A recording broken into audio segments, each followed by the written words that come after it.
You're watching Experience Comic Culture and Sales, streaming live daily to Facebook, YouTube, Twitch, and Twitter. To be continued. 3 little words that hold the secret to the next great story. 3 words that will thrill you, confound you, give life to new possibilities. Every variation of To Be Continued is a promise of adventure, a promise of excitement, a promise of unseen wonders and unexplored worlds. A promise that every issue you read makes you a part of a never-ending journey, and behind every page there will be an unopened door waiting for you. This story to be continued at your local comic book shop today. Visit comicshoplocator.com today. Go follow the Experience on TikTok at @the_EXP1 or scan the QR code on the screen. Our TikTok is like everywhere else we are, except you only have to deal with us for a minute. Seems like a win-win to me.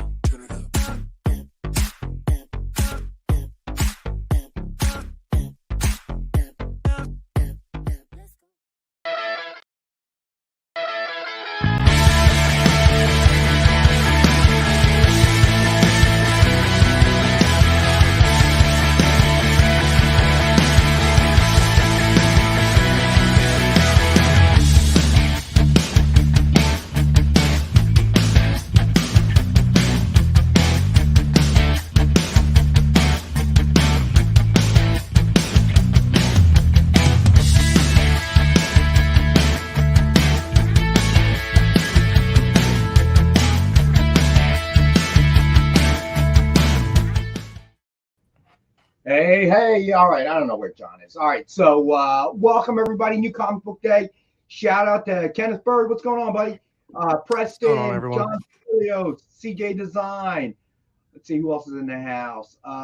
We got Easy Go Lucky. What's going on, buddy? CJ's here. Oh, Backwoods is back. Hey, man. How you doing, bud? Cool Gamer. I said Easy Go Lucky already, didn't I? Oh, yeah. And Triple B.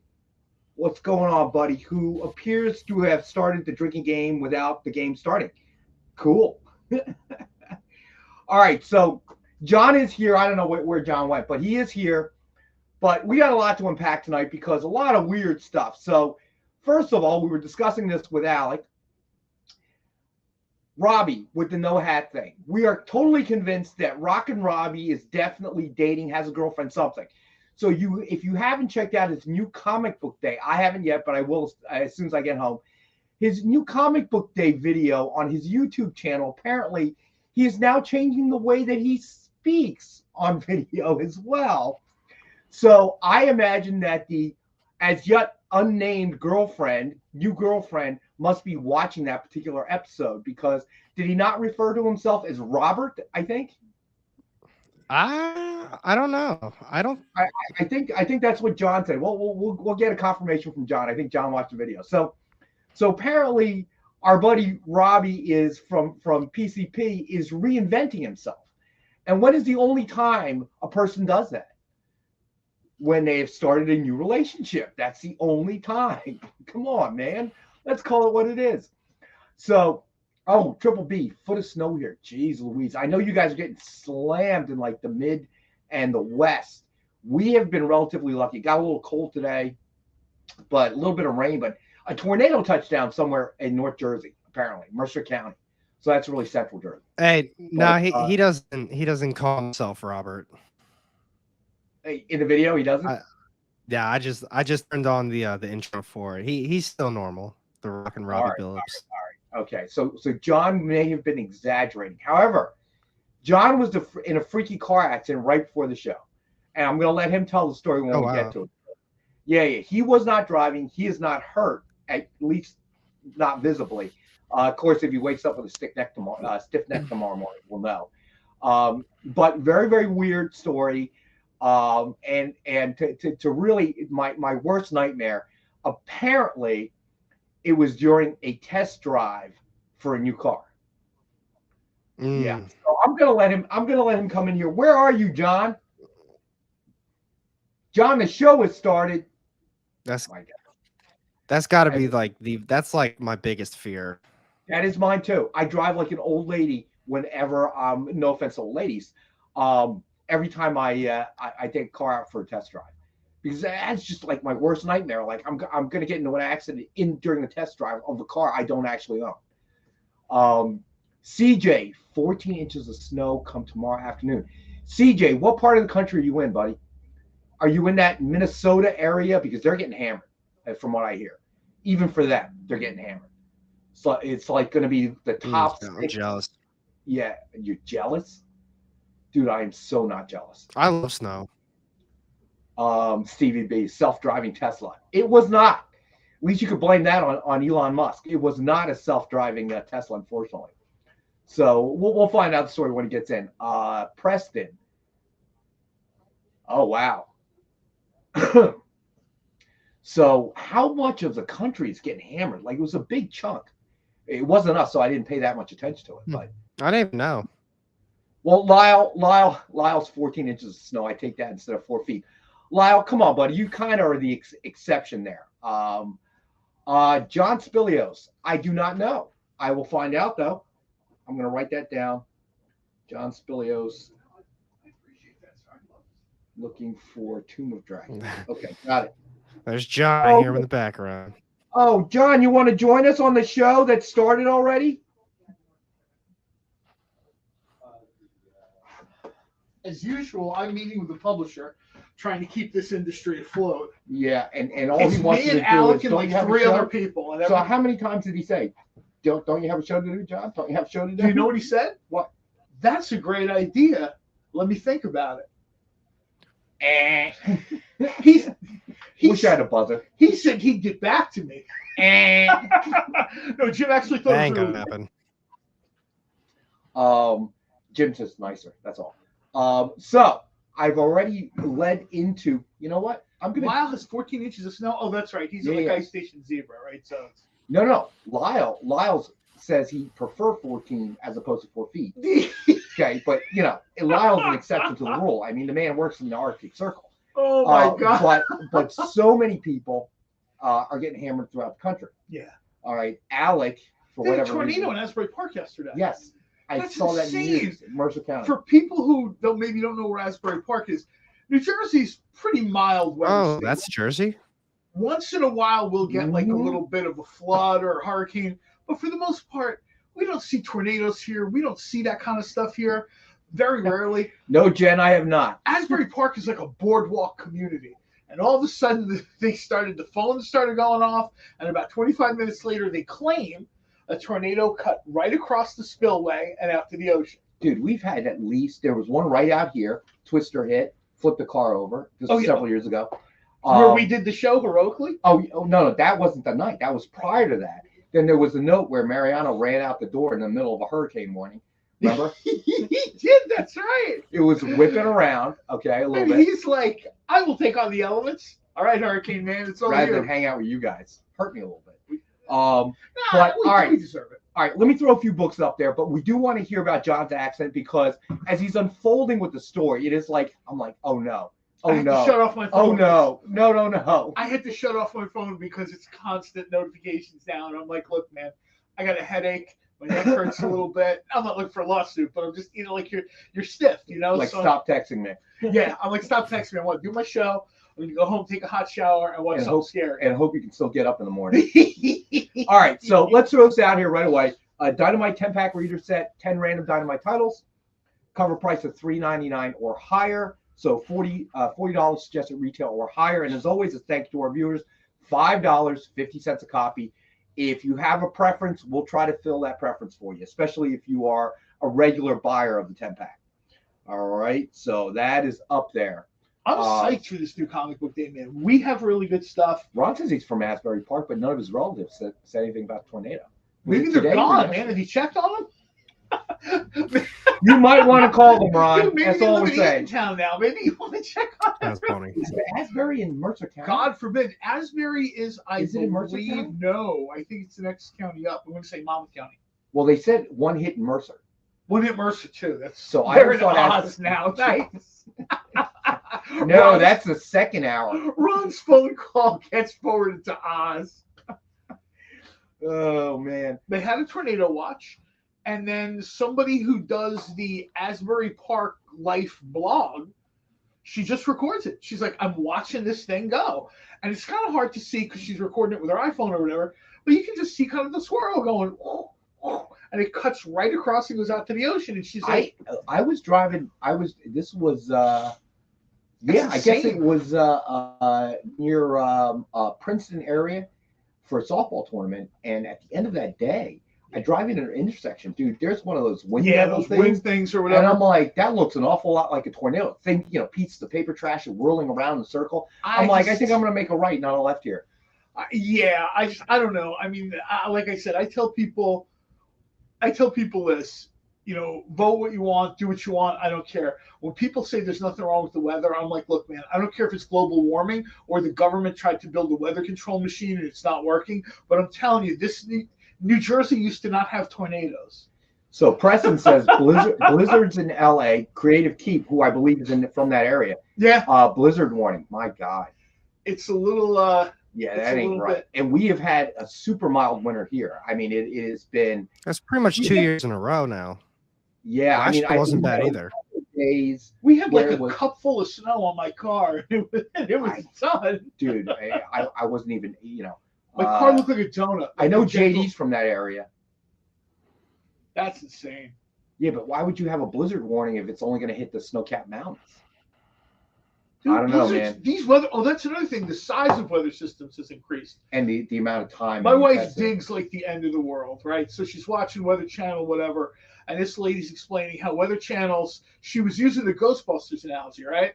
Like the normal amount of psychokinetic energy in the town or city would be a Twinkie, and basically this woman is saying, if a Twinkie would be the size of a normal weather system, now it's a Twinkie 200 feet long, and you're like. Wait, what? So the weather is bigger? Yes. Essentially, the weather scale is more of a problem for the meteorologists than the weather itself. Because, like, if we're used to, like, blizzards in Pennsylvania, the mountains in Pennsylvania, which is maybe 2 hours from us, hour and a half, depending on where you live in Jersey, now the system is this big. So now if you're in Atlantic City, you batten down the hatches because this thing is going all the way out to the ocean. Well, okay. I got to tell you, we've had zero snow. Except for that one little bit. John and I actually live in the same town. Oh yeah, we live like. I got to tell you, I didn't have a couple. When I got outside, it already melted off the car. Yeah. I remember I looked outside my car. It was a little bit on the grass. It looked like a powdered donut. Like I was like the car drove away. Like that's how it was here. We got like a little bit of snow, maybe like a month ago or something, and by the afternoon, it was as soon as it was done snowing, it was already melted.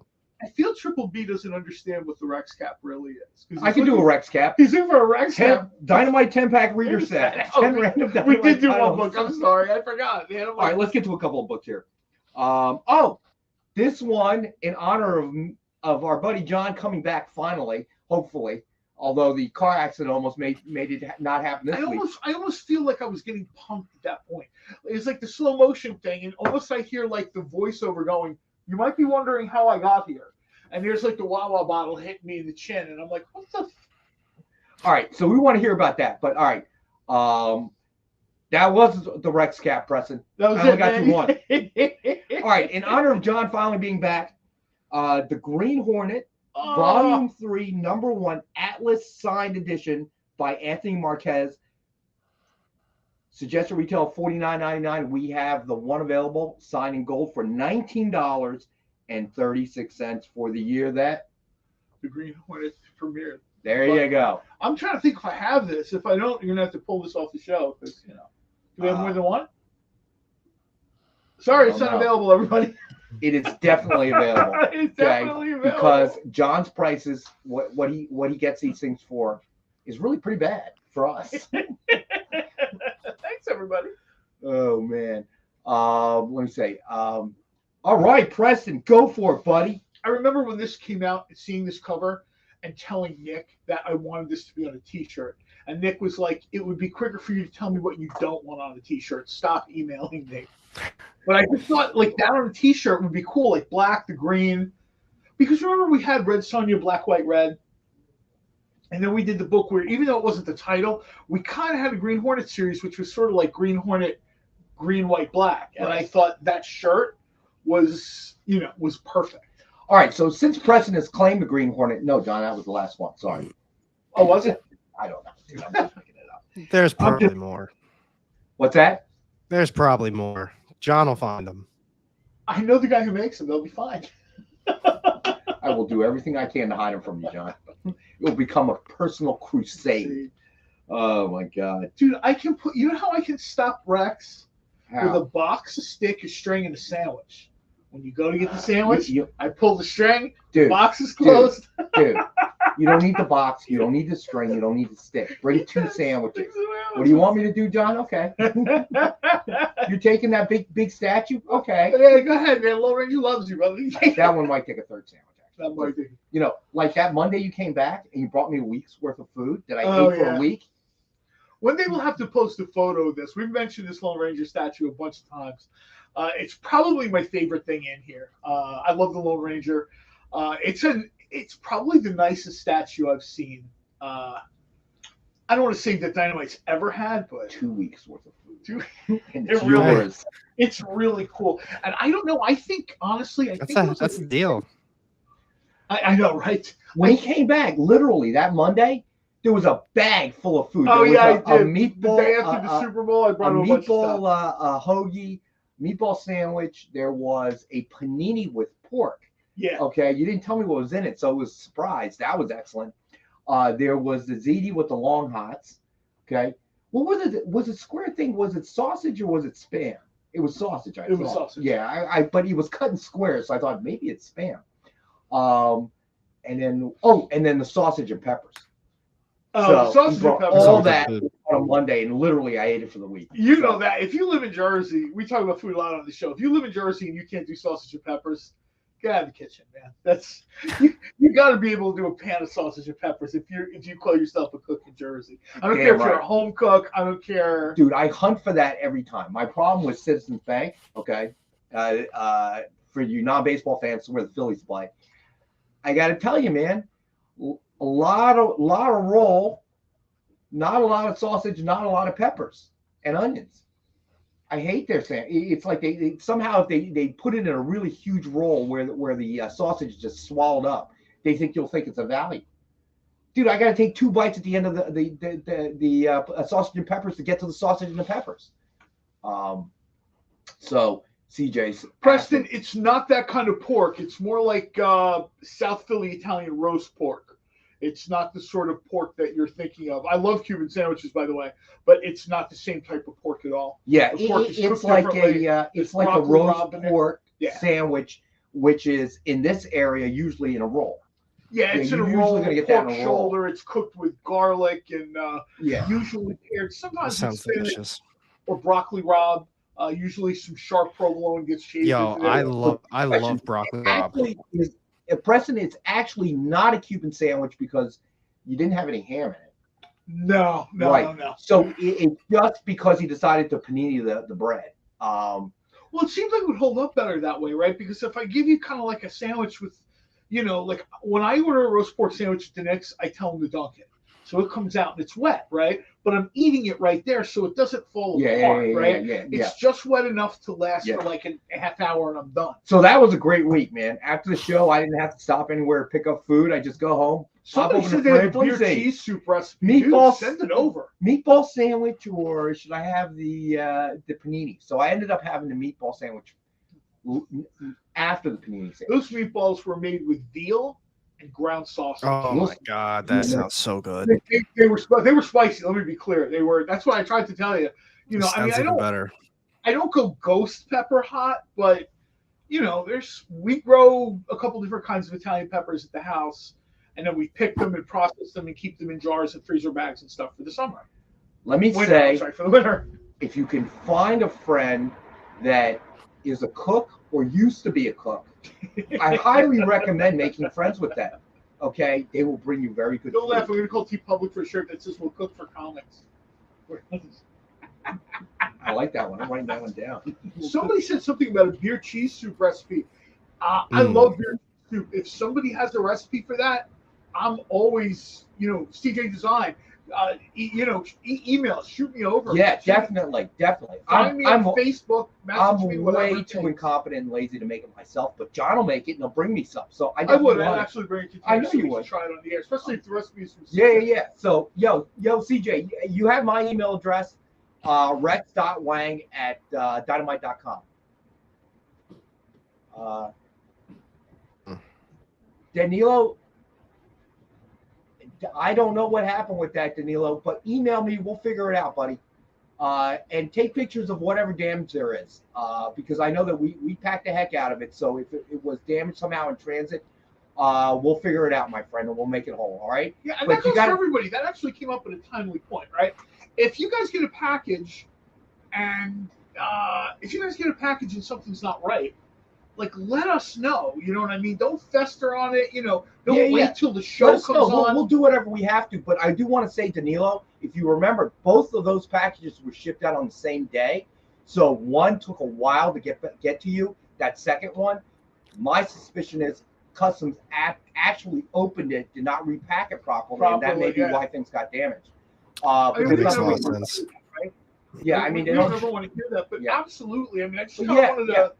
Let us know what was damaged. Take pictures of it. Email me, and we'll figure out a way to make it whole. Email right now, and that goes for anybody who's buying stuff for I don't care if it's a statue. I don't care what you get from us. And also, Danilo, if there's any damage to the outer box, please take pictures of that as well. And Marcus, he's international, buddy.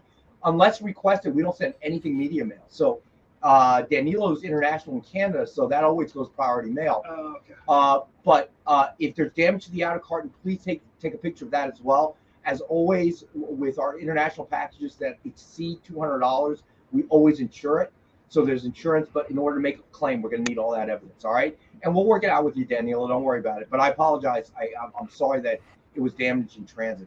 Unfortunately, our odds are usually pretty good. We have not had a lot of that happen, but it does happen from time to time. So I get some of the stuff that you mail me, and I think it's funny because you can just give it to me when I come in the store. That's not coming from me. Oh, it's not? No. Because every once in a while I get something, and it's literally like wrapped in vibranium foil, and it's taped, and the cardboard can stop like a .22 rifle slug. We have vibranium foil.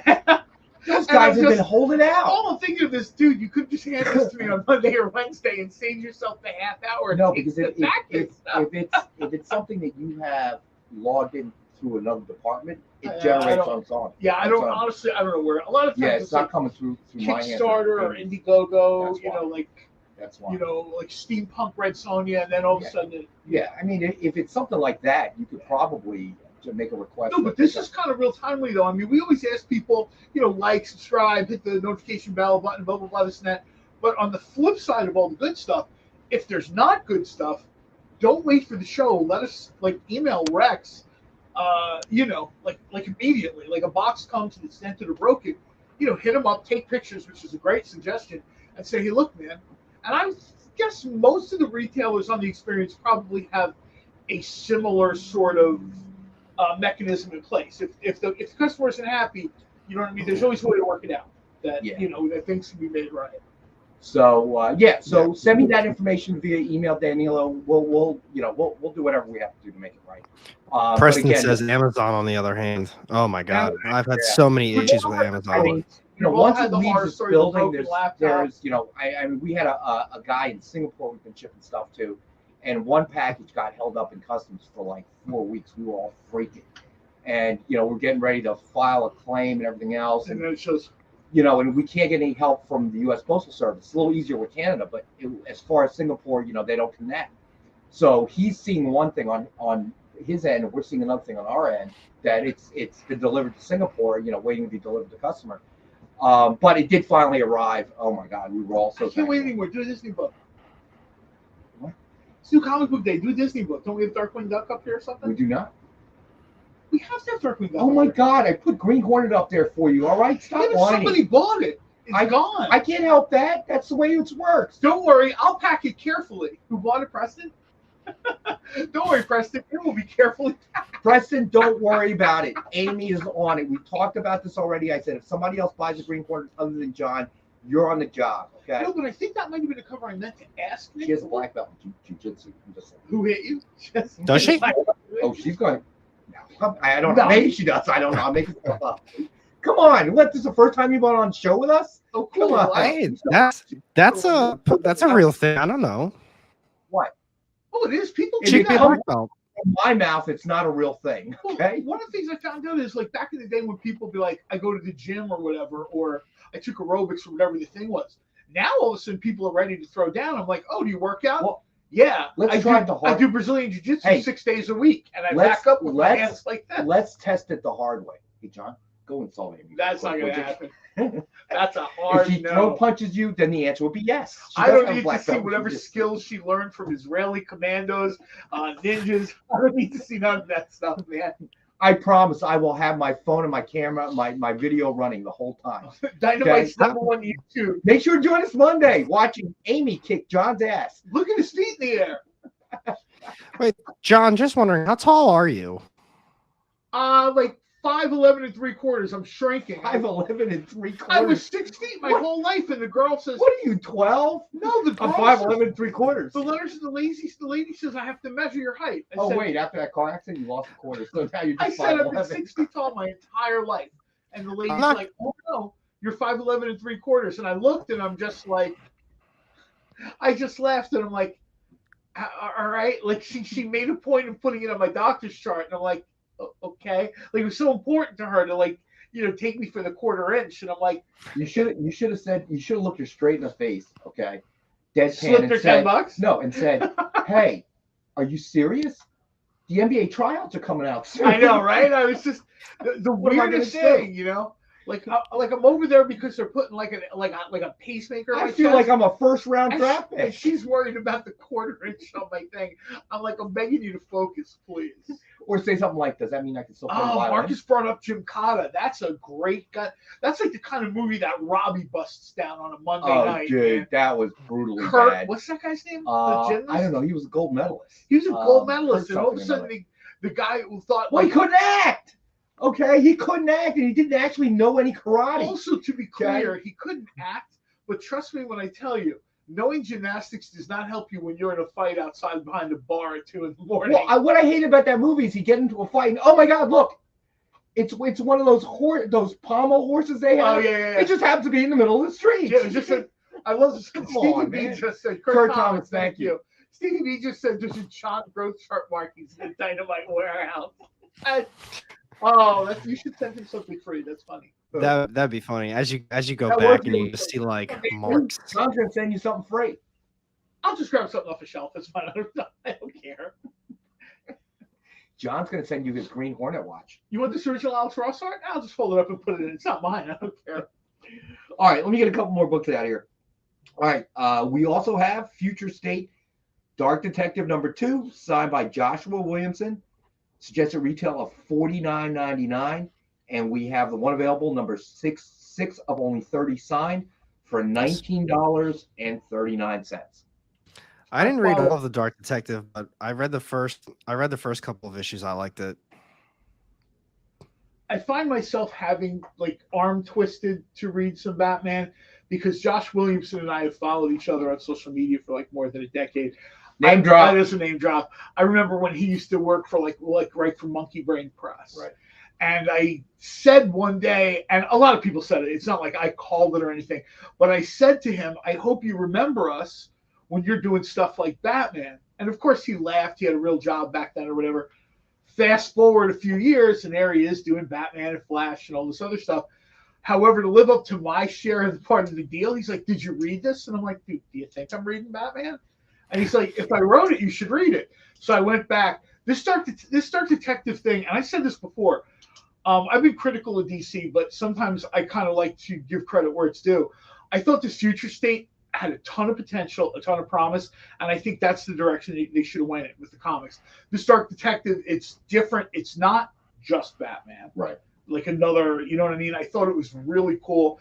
Josh does a good job on almost everything, but in particular, he really it's almost like he knew that he wanted to do Batman, but differently. Like he just didn't want to do Bruce Wayne for like the 9,000th time. So I'll tell you right now, if you buy this, it's a very cool cover. But even if you don't, go find it somewhere and read it because it's neat. It's really a neat take on the character. All right, so we got to go to our first break. Stay with us. We'll be back in a couple minutes. Why was Princess Zelda sad after watching a bunch of YouTube videos? She couldn't find a link in the description. We'll stop if you subscribe to our YouTube channel. It's super easy. Click subscribe and click the bell when you do. And thanks for supporting the EXP.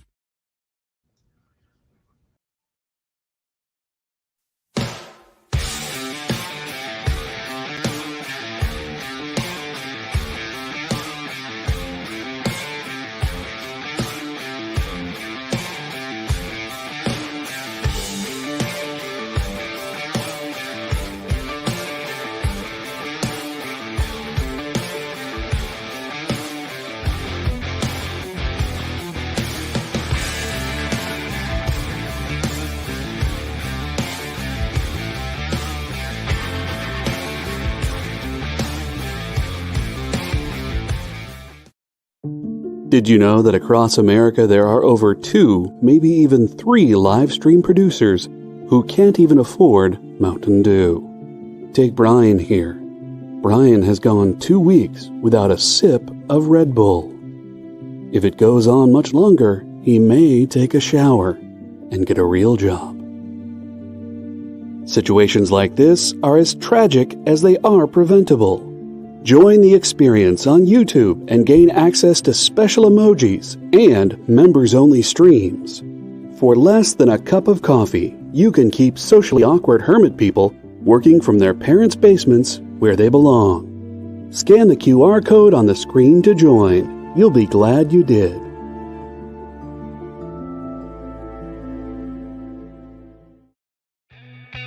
Programming on the EXP is made possible by viewers like you, or your local comic shop, or that Kickstarter you backed, or the publisher you like, or comic industry professionals who want to share a message with the world. Really, anyone who wants to advertise with us can. If you're interested in seeing a product you know and love, or are creating, or are publishing, or are involved with, advertised here on The Experience, and having your message shared with our viewers, please reach out by scanning the QR code below or visiting our website and using the contact form.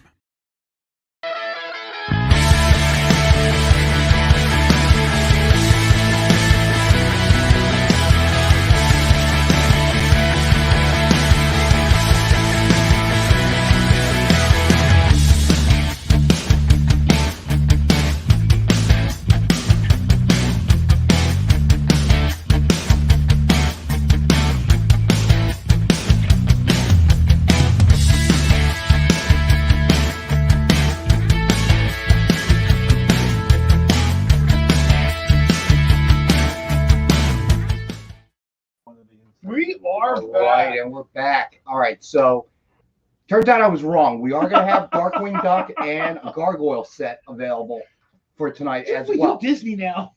So John just comes in here and mucks everything up, and we have a perfect plan going. He just comes in and starts shooting off his mouth, and things like just happen. Amy just came in and was wailing on John for 5 minutes. We were talking about the many years you've studied Brazilian Jiu-Jitsu.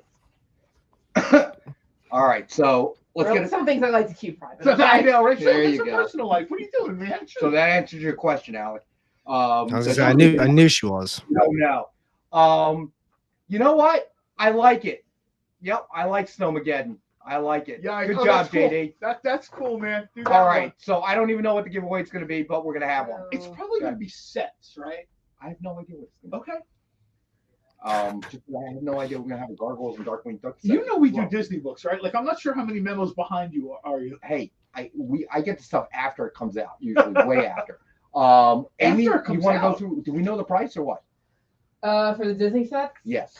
For Darkwing Duck #2, it's 6 books for $24. Again, All right. all the main covers Can you hold them for up? Darkwing Duck. this number. Because I don't think I have a photo of it. All right. So how much is this one, Amy? $24. $24. All right. David Nakayama. I believe this one's Someone help me. I'm a little stuck for the second I cover. can't see who it is. Mirka Andolfo. Mirka Andolfo. Thank you. I believe this one's Lyrics Lee. That is Yep. actually. Carlos, is that Carlos? The main artist. Yeah, I can tell you right now. Oh, Jacob Edgar, Jacob Edgar. Trish Forstner, and then George Cambiadas. Yep, you got it. All right. So yeah, that's Darkwing Duck number 2. Nice. 6 covers, 24, and then Cosplay cover. yeah, 6 gargoyles. Gargoyles number No, 3. there's no cosplay cover. We couldn't find any ducks or any gargoyles that wanted to cosplay. Again, another David Yeah, Nakayama. that's a little hard, Amanda man. Connor. Our cosplayers are good. Lucio but ducks Carrillo. you're pushing it, man. Lyrics Lee, Jay Lee, and Trish Forstner, Tony Fleck. So you get 2 sets, both 24.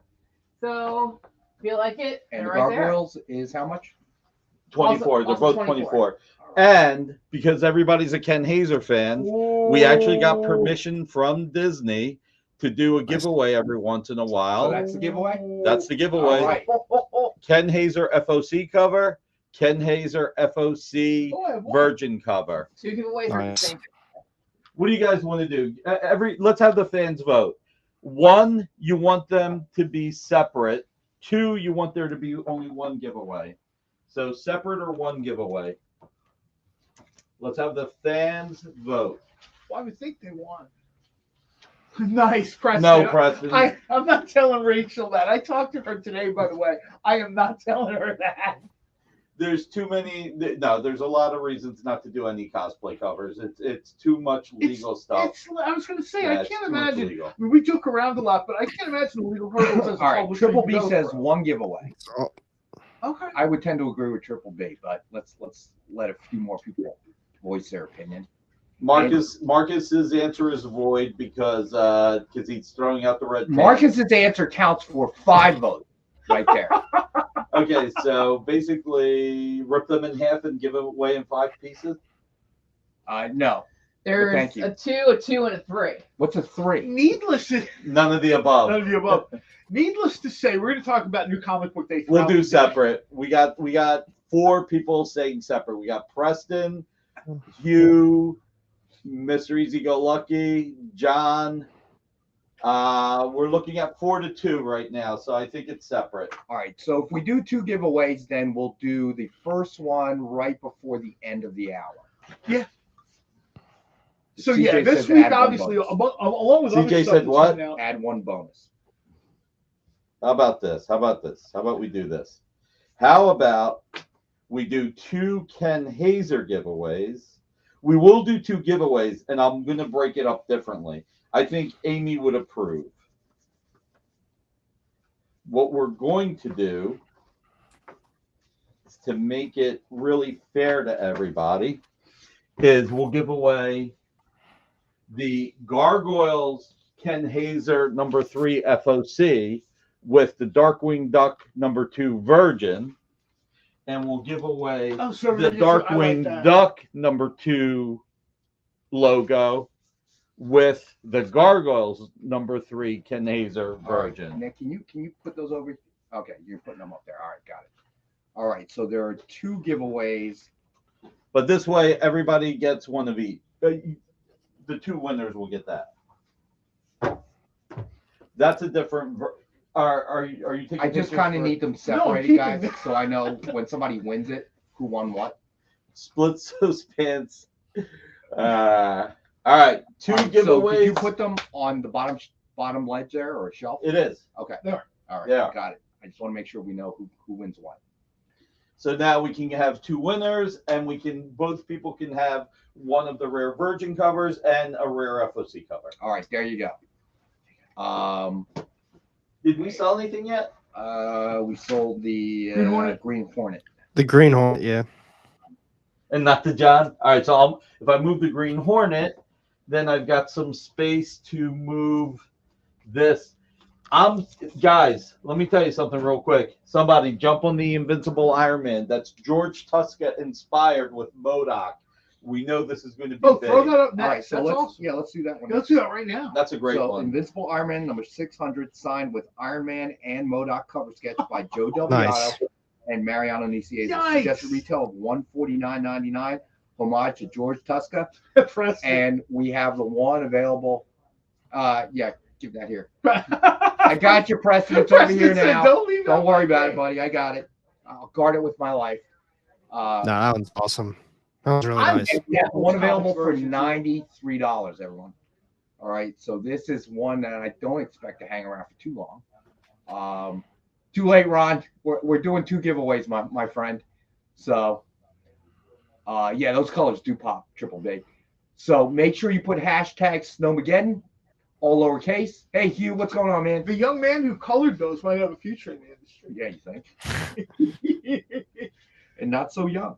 All right. Those are wow. That's The MODOK looks really good. I mean, they both look really good, but very cool. the And, MODOK's cool. finally, right now, we're not going to do spoilers this week, but I think most people now know by now that MODOK appears in. Yeah, it was in the trailer. Yeah, I was going to say I don't feel like that's a spoiler. I don't. I actually haven't seen the movie yet. All right, And so let me throw the book out here. We've got a lot of books here under $20. So next up, we got Fantastic Four number 585, signed by writer Jonathan Hickman. His signatures are, let me tell you, all right, so we have the one available for $19.61. And you send away to get his signature, it's going to cost you a lot more than $19. I'll tell you right now, whoever the artist was that did this cover hates Reed Richards. Because I'll tell you right now, if I was her husband, I would vaporize every square inch of water I could find. Send it to the negative zone, and let them flop out there, and then say, "How do you like me now?" Wow, you're kind of angry, John. Oh, I hate that thing where Namer rolls in like I'm so much hotter than your husband. Let me explain something to you, fish boy. I've got a black hole in my belt buckle. Let me explain to you how this works. So John, we want to know. Our inquiring minds want to know how many times you've seen Ant-Man. That does look like Alan Davis. Oh, wait a minute. I have to count. I've seen it 5 times now. Wow. Oh my god. No, wait, no. I've seen it 6 times now. I stopped thinking. You're still slacking. I haven't seen it once. Because I was sick. That was just, I just didn't want to go to the theater, like hacking and wheezing on it. Calling a doctor's note on it. All right. Well, the first time I saw it in the theater, I wasn't feeling great, but I knew the contagious period was ended. People laughed at me. I had a hoodie up and I had like a scarf like this because people thought I was cold, or maybe they were like, "Oh, he's afraid of germs." No, I'm afraid of giving you germs. Thankfully, I sat, off way in the back in the corner just so I could get the movie in because I hadn't seen it yet. Marcus, that's right. Namor does wear collars in this. The new Namor comic is actually really good. I don't know if that came out this week, but Namor has been in it's the Conquered Shores. That one? Yes. That one ended, I think it was last week. I thought that was absolutely. I've read like the first 3 issues, I think. That was really worth it. That's one of Nick's favorite characters. So I got bad news. Real quick, I got bad news. Did Pam send you a for food? Look at that salmon. Oh, that's Protein. Perfect. Oh, Animal protein specifically. I actually have real food tonight. No veggies. The viewership. Oh, so you know what? Tonight will be instead of discounted prices, there'll be miscounted prices. Right. Add a third to everything. Salmon's expensive. By the way, did somebody pick up that FF?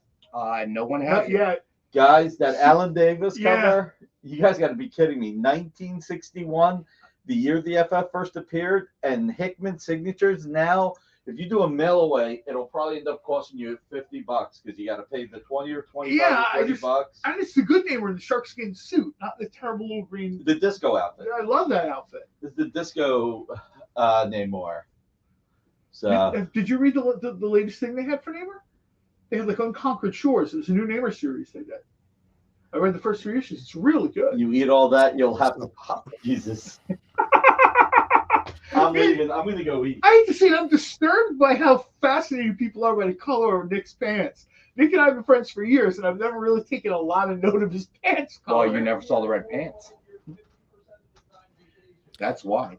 All right, next up we've got Captain America number 695, signed with Ant-Man cover sketch by Joe Del Beato and Mariano Nicieza. It's just a retail of $119.99, and it is one of our 5-star at $50 books for the night.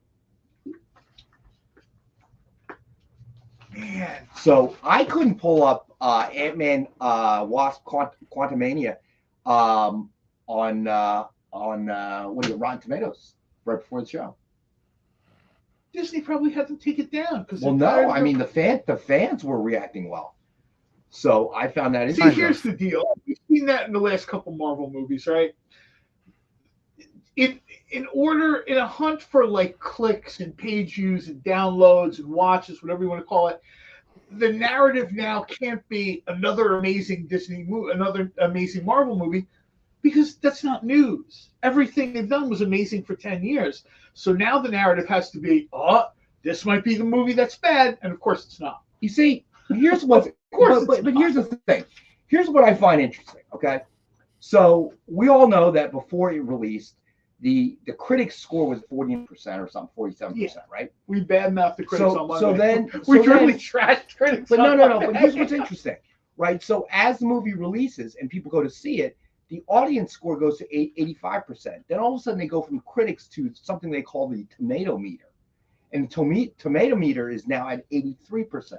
You don't understand. First of all, a lot of these scores are like pro wrestling. They're fun to watch, but is it real?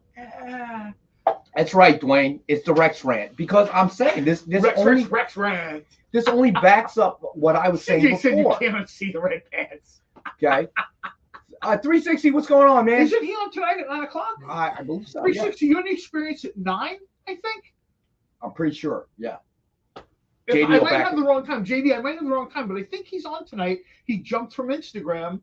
Okay, but here's the thing. From the zero to the hero. I want to point this out. Kidding. So I had said that most of these critics before the release, they thank you, bud, deliberately tried to go negative because negative gets views, right? Gets clicks. Almost like clickbait. And then all of a sudden they see how the audience reacts, and all of a sudden the quote unquote tomato meter score now is closing in on the audience score. The tomato meter still says it's 48%. No, tomato meter I have right now says 83%. Oh, wait a minute. I was gonna say I'm looking at it right now. Hold on. I'll see what I'm saying. Pop up is probably looking at the wrong thing. Give him a second. That could be. That's the VHS score. VHS.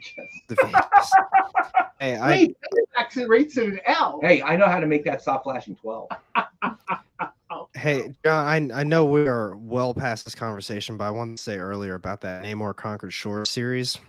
Yeah. I wanted to ask you really that you actually did enjoy it, but when you said you only read the first 3 issues, that explains it. I've enjoyed the first 3 issues I've seen. I'll put it there.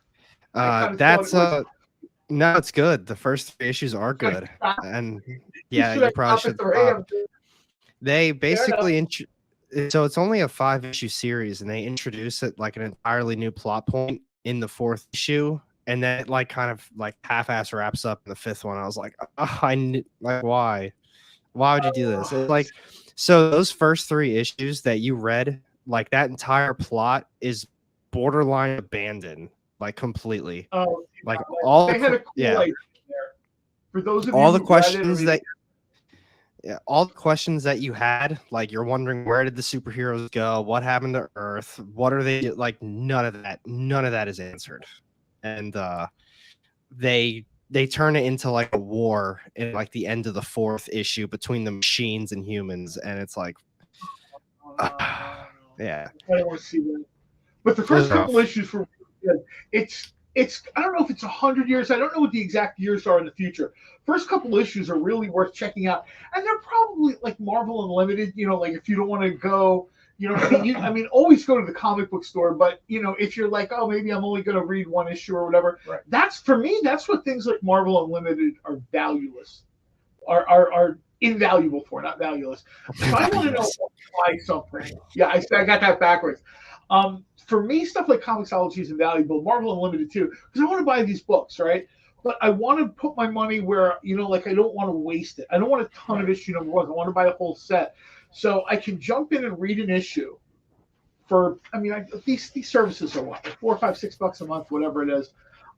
And even though it's maybe a few months out of date or whatever, like immediately I went and I called the comic store and I was like, get me Namor on Conquered Shores. Like I read the first issue on Marvel Unlimited and I'm like, add this because this is really cool. Now, unfortunately, it looks like I'll probably be eating issues 4 and 5, but whatever, that's okay. All right. Yeah, so I wasn't I didn't think that they were going to be able to wrap it up, but I was like, all right, you guys are like kind of moving the story along, and then all of a sudden in the fourth one, they just, like I said, they introduced an entirely new plot point, and that was the end. And then they only did that for like the first half of the fifth issue, and then that was a wrap. All right, so issues 1 through 3 are good, and 360 brought up a really good point about this movie. People could say what they want. Everybody's got their opinions, whatever. The movie is a fun watch, and it keeps the MCU moving. Like the MCU now has become almost like a dinosaur, right? It's huge, it's impressive, but the more that we've had, the slower it moves, right? We got a ton of movement in 10 years, right? Now they have to reset. Also, there's more to do. Now there's Disney Plus. There's a lot more to consider.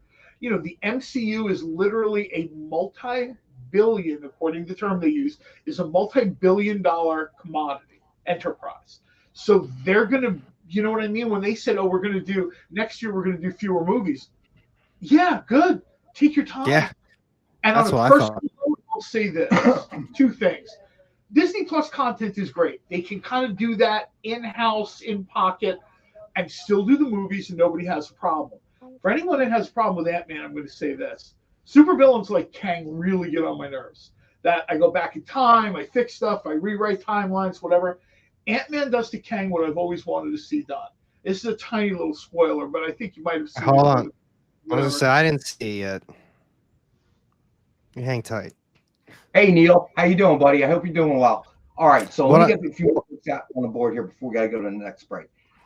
So we have Star Wars #1 signed with Mandalorian cover sketch by Ken Hazer. Suggested retail of $89.99. We have the one available for $59. And do we have a little music to play? I don't a little know. Mandalorian music? I don't know. All right, and let's go back down the price scale. Does Ronald have this? I'm not sure. I think we've had it on before, so you may have.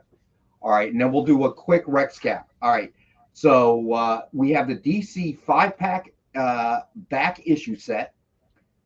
Suggested retail of about $30, and it includes Superman and Chain #1, Red Hood and the Outlaws #1 3D cover, Catwoman #36 Lego variant cover, Arkham Manor #2, and Suicide Squad and the Banana Splits #1. We have the entire 5-pack back issue set for $12.50. Oh wow! All right, so you're getting $30 value for $12.50, 5 books in all. All right, nice. Let's do the Rex cap. Rex.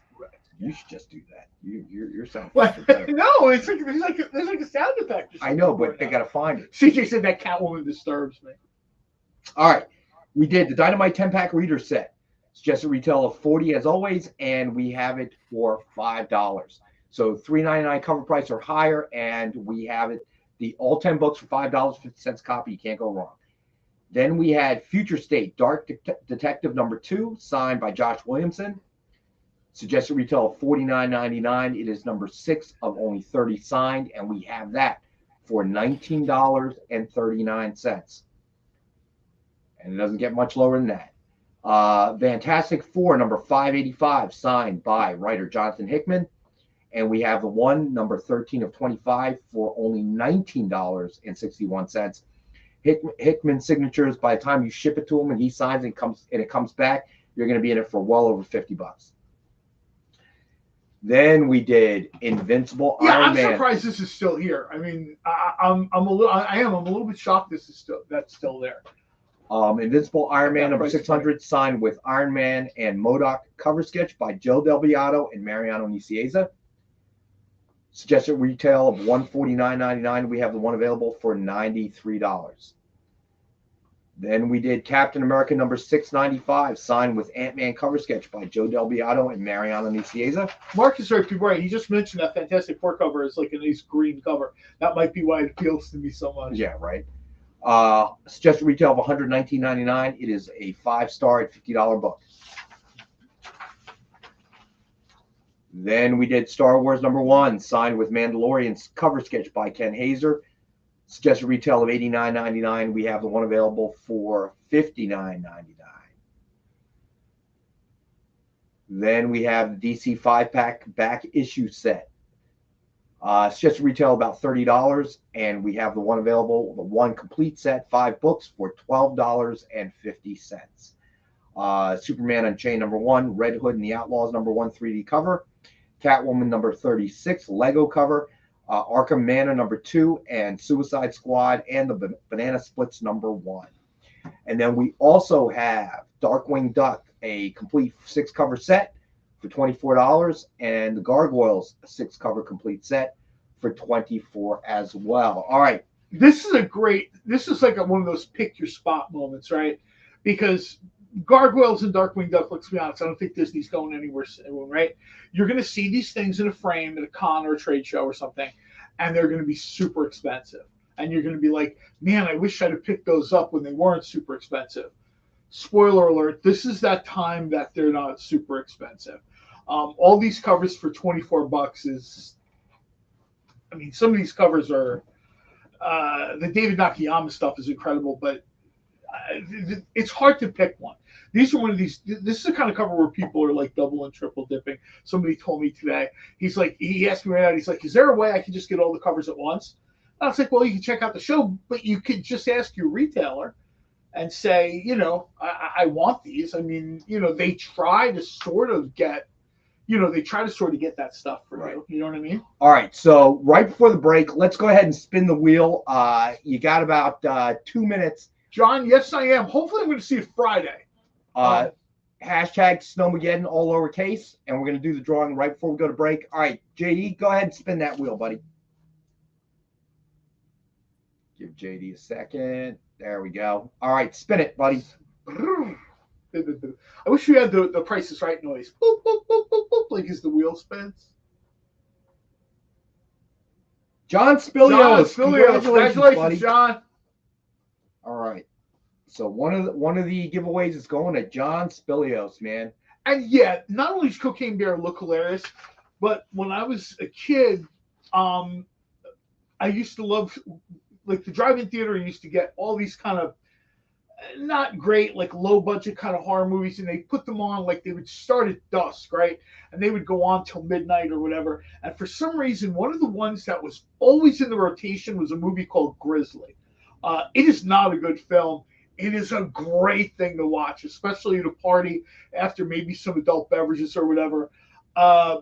And this movie sort of looks like a modernized, updated, even more high-energy version of Grizzly. All right, so we got to go to our next break. So congratulations, John. Yeah, way to go, John. And we'll be back in a couple minutes. Did you know that every experience show, including some exclusive content, streams on Twitch? Check it out, twitch.tv/the_EXP. Or just scan that QR code.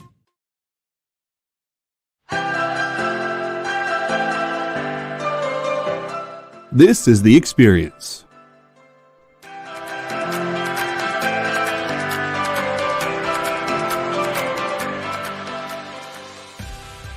Good afternoon, everybody. Hey there, hi there, ho there. You're as welcome as can be. Hi, I'm Nancy McCann. Welcome to Friday Night Live on The Experience. Welcome, everybody. It's Fat Jack's Comic Crypt. Brendan, Al, Jason, hanging out. There I am. Welcome back to Kicking It with Henry, folks. I am your host, Henry Kumpa. It's great to be here with you guys. So we are going to talk about books that are in stores this week. Hi, everybody, and welcome to Mishmash. Hello, and welcome to the Black Comics Universe, presented by Peep Game Comics. And you gotta love it that the first people in the minute to skim it are creators. Up, everybody! Welcome to another Wednesday Warriors. My name is Joey Galvez, and this is my pal Ambrosia. Hey, everybody! Welcome to Space Cadet. Hey! What's up? Welcome, everyone, for another episode of I Must Ask You a Question. Hi, everybody! Welcome to Nerd News Now. Hey, this is Rex. Welcome to Comic Collectables. Hey, hello, all you happy people. Welcome to the Dan Wickline Show. Everybody is welcome. This is the crazy show that we do on Thursdays called What's in the Box? What's in the Box? Comic culture and sales.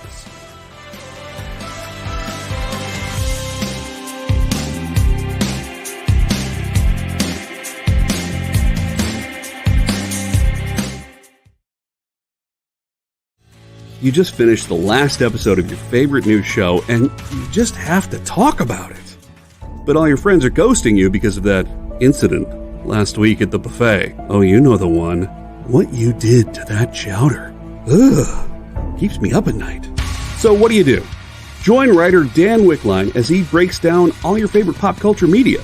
Whether it's a review of the latest nerdy TV show or a dive back into the history of your favorite comic characters, Dan's ready to discuss all the hottest topics live. Join the conversation as Dan live streams Tuesday through Thursday at 5 Eastern, 2 Pacific on Twitch, Twitter, YouTube, and Facebook. The Dan Wickline Show, on The Experience, Comic Culture and Sales.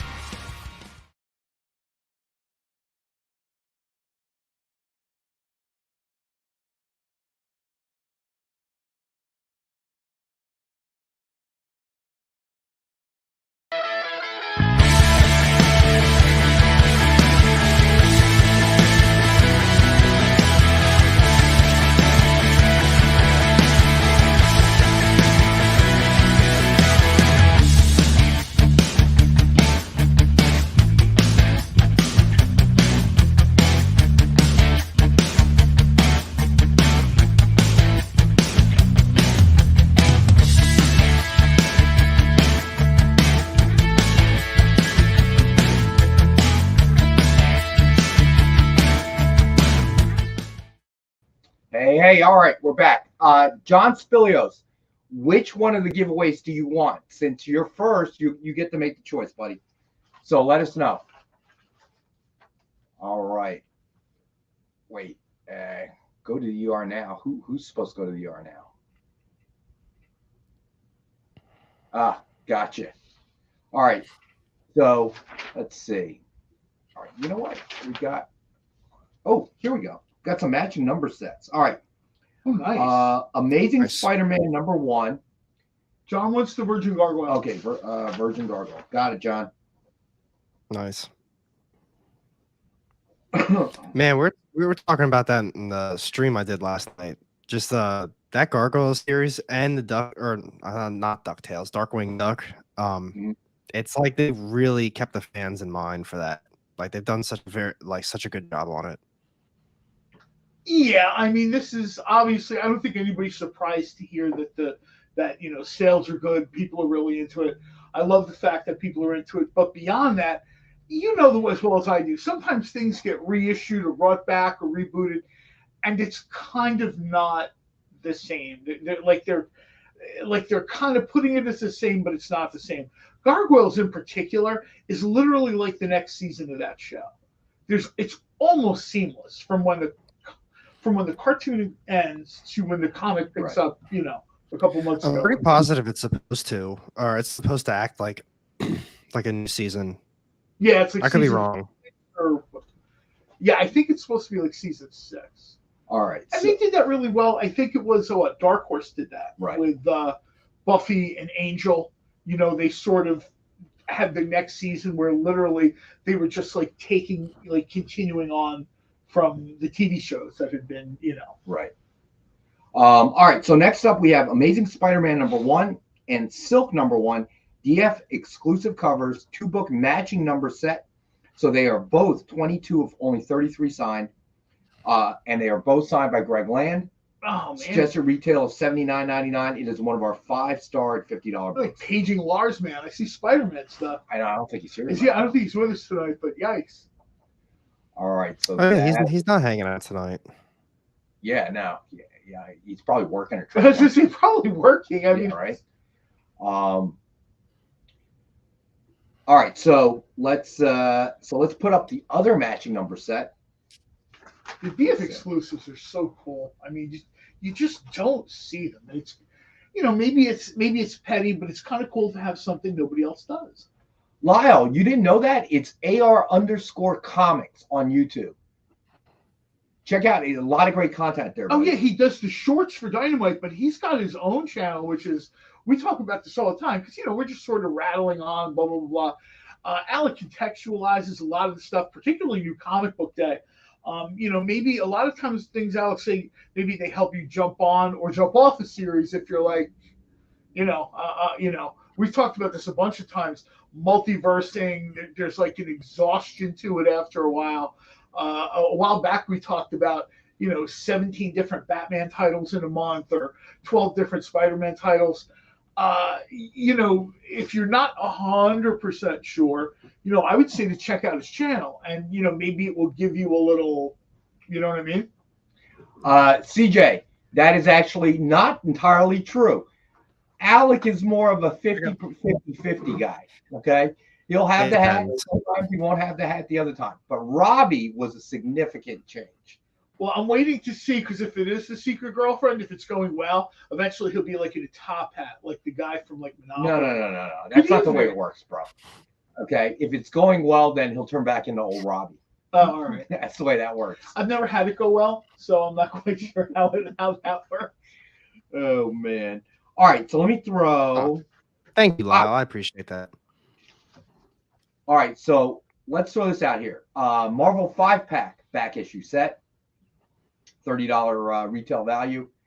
Includes Guardian of the Galaxy number 0.1, the Infinity Gauntlet number 1, Marvel Superheroes Secret Wars action figure variant, FF number 1, and Spider-Woman number 2. And we have this 5-pack available for $15. And these are all back issues. I particularly like the action figure one, personally. Are you updating your No, I just opened YouTube and Alex's short is still playing from Draculina Blood Simple. It's been just playing on like endlessly. And you wonder why your battery's always dead. Yeah, literally like every 2 hours my phone's on the charger. I'm like, oh. All right, so let's talk about New Comic Book Day. It was a big one. This was a big one. I'm just going to real quick mention, because this is like, I'm sure Alex has got a lot to talk about. This. Tons of books came out, books that are usually in the running for. Hold that thought for a second.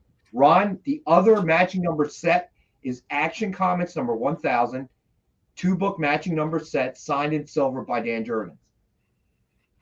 Suggested retail of $139.98, and is also one of our 5-star $50 books, and it is number 16 of 23. Yeah. Both of them are 16 of 23. One is the one on the left is from the 40s, the homage to the 1940s Superman, and then the one to the right is a homage to the 1960s. 1960s, I think. Yeah, something to go check. Correct. Both signed in silver by Dan Jurgens, and this is the best price we've ever had on this set. All right, and both of them are 16 of 23. And I got to tell you, I got to ask my friend Nick to ask his friend Dan Jurgens to sign these for me because I'm not waiting in line in the con. You know that. All right. But real quick, New Comic Book Day. Yeah, there's 2 parts to New Comic Book Day here at Dynamite, and then we're going to pass it on to Alex so he can talk about everyone else. There's the Disney half, which we talked about, which is Gargoyles and Darkwing Duck. And then the flip side is Draculina Blood Simple. And this character, like I said, when she first came out of the block, I'm not 100% sure if people got what they were trying to do. Clearly now people have embraced the character. She's sort of her own person. She's not just blonde Vampirella. Go back and get the issues if you haven't read them. The other thing we have this week is Vampirella Strikes.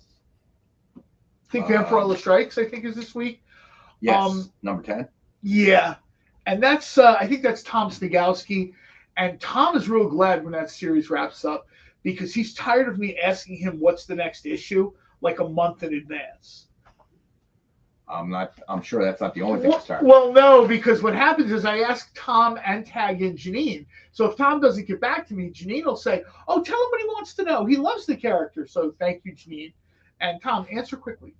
So, Kenneth, no need to add Snowmageddon anymore. We've got you down, so we'll spin it based on that. Do I detect sarcasm? All right, so Alec. Good segue on this one, though. Let me throw this up real quick before we ask Alec about New Comic Book Day. So Vampirella Strikes, Oh, number yeah. 10, Incentive Virgin cover by Steven Segovia and Elmer Santos. Wow. 1-in-30 ratio. It's just retail of $50, and we have the one available for $19.69 for the first appearance of Vampirella. Vampirella. Oh, cool. I gotta tell you right now, if you can't find a variant cover that Dynamite does for your character, comics might not be for you. Because it's every style, it's color, it's one color, it's black and white, it's wildly varying art styles. There's literally something for everyone. Or in my case, it's just kind of shoot them in the box as I leave. But for the paying folk, there's something for everybody. For the paying folk. For the paying folk. All right, Alex, what do you see today? Consumers. I think I ended up getting 13 issues and I missed out, 13 issues and I missed out on like 3 or 4. So it was a pretty big week. There's a lot of good stuff. Sadly though, I'm not sure if I'm going to have a top 10 list for tomorrow, which kind of sucks. Why is that? It's really, really busy day. I was having some issues with computer kind of camera earlier as well, and I didn't get to anything. So anything maybe Friday, but I also do my live stream on Friday. So worst case scenario, maybe I'll go live tomorrow, talk about everything. But overall, it was a I want to say it was a really solid week because there's a lot of books, but at the same time, a lot of the books, like a lot of the big name titles I was looking forward to, I felt that a lot of them kind of fell short. Still overall, like the new Superman, that was actually really cool. It's like the new Dawn of DC, but Superman 1. Right. I don't know who wrote it off the top of my head, but I actually really enjoyed that. There's a bunch of other cool stuff. We got Once Upon a Time at the End of the World. Boom Studio has been killing it on that one. That was just so good. Something's Killing the Children came out too today. Specs. Yeah. I gotta tell you, Specs. I actually every time. So Specs issue 4 came out. That was the last one of the series. I didn't realize it was going to be a 4-issue miniseries. I thought they were going on with it at least longer than that. I tell you, I messaged David Boer after every issue, and I was like, I loved it. It was so good. It was so creative, like so unique. I love everything about it. Specs 4, I felt was like an incredible letdown. I was really, really let down by it. That kind of sucks because of how good it's been. But like I said, there's no reason for that to have only been 4 issues. So, one of those things. Even stuff like Junkyard Joe. I got Junkyard Joe. Turns out I still didn't read issue 4 though, so I couldn't read issue 5. Really, yeah. But I'm just saying, all the books we talk about, and we talk about this with Robbie, we talk about this with Alec, that there's like a creative energy which sometimes is not with Marvel and DC. I'm just saying it right out.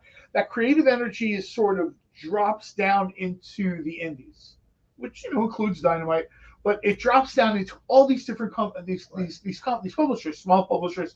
They have like 1 or 2 or 3 really powerhouse books out there, and people doing like these really cool things. After 20 some odd years, they're still psyched when I see new content for the Hellboy universe. Right. You know what I mean? Mike Mignola is still out there with his team doing his thing, and it's hard not to get excited for that. I don't think something new came out this week, but no, it's. I'm old enough to remember when you had that kind of excitement from Marvel and DC, and now it's sporadic. You know what I mean? Sometimes there's something that you're really waiting on, and you're like, yes, this was worth it. And other times, and I think Alec most recently mentioned this, you just kind of go through the motions a little bit. You know what I mean? I'm collecting my books. I'm looking through stuff. I'm trying to decide what I'm going to keep, what I'm not going to keep. Maybe the story is good. I talk to a lot of people that are buying the books, but, they're like, I'll read them when I can. I really want all publishers, including Marvel and DC, to get to that point where people go to the comic book store, pick up their books, and they're reading them in their car. When comic book stores began opening, that was like the greatest joy of them. You'd run in, you'd talk to other people, you'd pick up your books, maybe you'd have like something to drink or whatever, and out to your car you would go to read the books. Like you couldn't wait to get home, right? And now I think it's almost like sometimes, like a guy on my Twitter feed today, He's like, Junkyard Dog, I'm literally reading it outside the store. Junkyard Joe, I'm sorry. Yeah. Junkyard Joe is literally. It is that good. It is that good. Reading it outside the store. That's how psyched he is for it, right? And he even said he is like a long time, he's a long time Batman fan. And he said it's infrequently, few and far between, where he's that psyched to read something from Batman. And Batman is DC's, that's their go-to, that's their fastball. Anytime they need to sell something, bang, Batman goes on it, the people buy it. So that tells me, well, you know what I mean? Maybe they should be up in that intensity. And again, I don't know if they're printing too many books. I don't know what the story is, but I really want to see every publisher. Well, look at John. With that level of excitement. Look at John Spilios' question. I think that's an interesting question. So anybody on Facebook. The problem is the books already do have ads. They don't have ads like they used to, but there's definitely still ads in them. And I mean, a lot of the times I think it's like 44 pages of pure story. I mean, there's stuff in there that's not story. I mean, look at Marvel. I think every Marvel book I picked up this week, it's like every second page, it's like the same ads are popping up in every single book. It's the same, like Captain America, Falcon, or whatever the new series is coming out, and then this next series is coming out. But it's the same thing in every single book. I mean, I think what it is I don't know. I don't know if like we're spoiled by all these indie companies that are putting out incredible books, but at this point, like, sorry about that. I think that's part of it. I think there's a little bit of spoilage on our part. Yeah, I think people are a little bit spoiled, right? We've had 10, 12, 14 years of Marvel movies, and now people are a little bit spoiled. I'm like, take it from an old person. I remember when it was the movies were non-existent and awful. You know, if you be glad that they're still putting movies out, with a $250 million. I mean, it's like $250 million to get these movies made. So, you know what I mean? I'm glad that there are people out there that are willing to roll the dice and, you know, with like $250 million, you know, multiple finance companies, multiple investors, multiple banks, and to get this stuff out into, you know, what's becoming a decreasing number of screens. This is like a bad proposition for them mathematically, right? Because now instead of thousands of screens, they're losing thousands of screens every year. So Glenn Smith, thanks for joining us, man. Ron. I particularly remember that ad. I remember the ad for the Sea Monkeys, which I then ordered. X-ray specs. Okay, but wait, does everybody know what those Sea Monkeys were? I do, but it's because they were brine shrimp, and I only figured that out because I bought them and then did what they told me to do. But then years later, I had a marine aquarium, so I would get brine to feed the fish. And the first time when I had a little fish bowl where I would keep the brine in it, you know, as food, I'm looking at it going, oh my God, they're sea monkeys. Apparently, when I was in San Francisco about 10 years ago. That was brilliant, dude. Come on. I up and ordered sea monkeys. Speaking of sea monkeys, about 10 years ago, I was in San Francisco. We stopped at like a little Filipino market, and I saw sea monkeys on a bag of snacks, and they were like these little crunchy brine shrimp things. Mm-hmm. And the fact that they were using the vintage 1960s sea monkey logo to sell food just kind of made me go, oh. You know what I mean? Like, you had those in your room growing up, and now they're like, would you like a tasty bag? And I've had those before. I've never made the connection because they're bigger. The crunchy ones are bigger. The crunchy ones are bigger. Yeah, they're full grown. So I just thought they were little shrimp. I never made the connection. Non-comic book ads. You're talking about non-comic book ads. Yeah, but John, they're going to pocket the money anyway. Yeah, that's the way I see it. They're never going to lower the comic price ever. I can't imagine the book price being lowered. I just can't. I don't care who the company is. I mean, yeah, sure, you might get like a 99-cent comic for New Comic Book Day, or, you know what I mean, somebody decides to bust out issue 1 and they're looking to splash in the market, so it's a $1.50 comic. But that's like a loss leader. I mean, you know, it's the issue 2 is going to be $3.75 or whatever it is, you know, $3.99 and up. I don't think we're at a point now where comics can be, between the printing and the shipping and this and that. We've talked about it before. Last year, we had this conversation multiple times. Like, you can feel like a quality change in paper. Alex mentioned that last year. Like, I don't think comics need to be this expensive with the quality that's put in them. I absolutely don't think they need to be that price. Look at Spawn. Spawn is still the same exact price, and I don't really know anyone that's selling that. And then the other one, there you go, I just said it, Nightclub, $1.99, and that's a good read. I only read the first issue, but I thoroughly enjoyed that. And the fact that Marvel, and I'm strictly speaking on Marvel right now, they come out with all these new series. And they always, the first issue has either a $4.99 or a $5.99 price tag.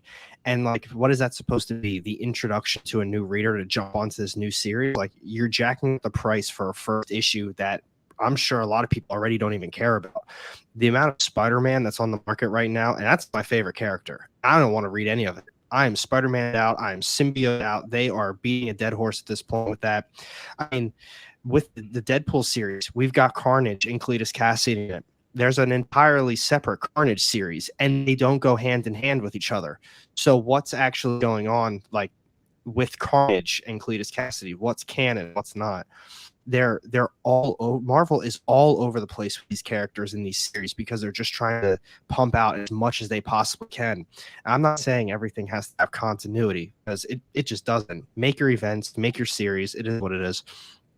But they've got to get something together, because I'm going into these new comic book days now, and I'm legit not interested in almost anything I'm picking up from Marvel anymore. Miles is good. Strange Academy, this issue is just okay, but it's like Deadpool. I like the series, but every issue basically the same thing at this point. And then I'm reading Carnage, and I mean, it's okay. It's not bad. It's not great.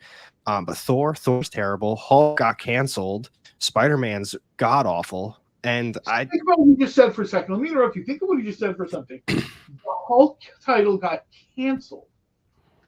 That's like a top 10 character in Marvel.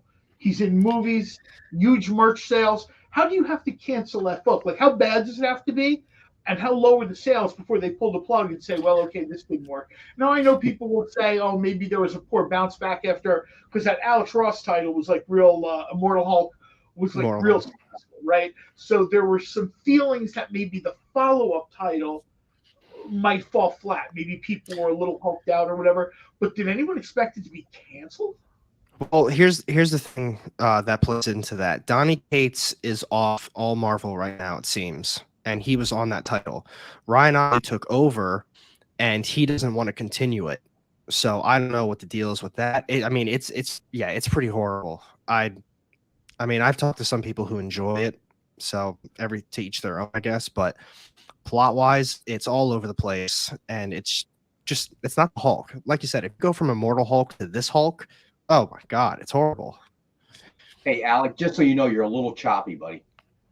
Both audio and video. Maybe it's our age and hearing. Nah, it's the weather's been bad here all day. Well, not only that, but I'll say this, right?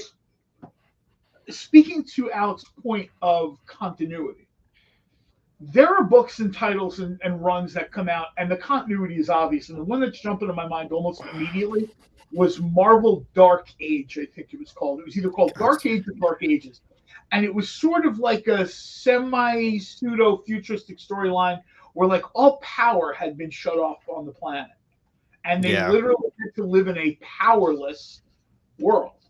You know what I mean? And, you know, you got to see societal breakdown and this and that and blah, blah, blah, and who still had power, whatever the situation was.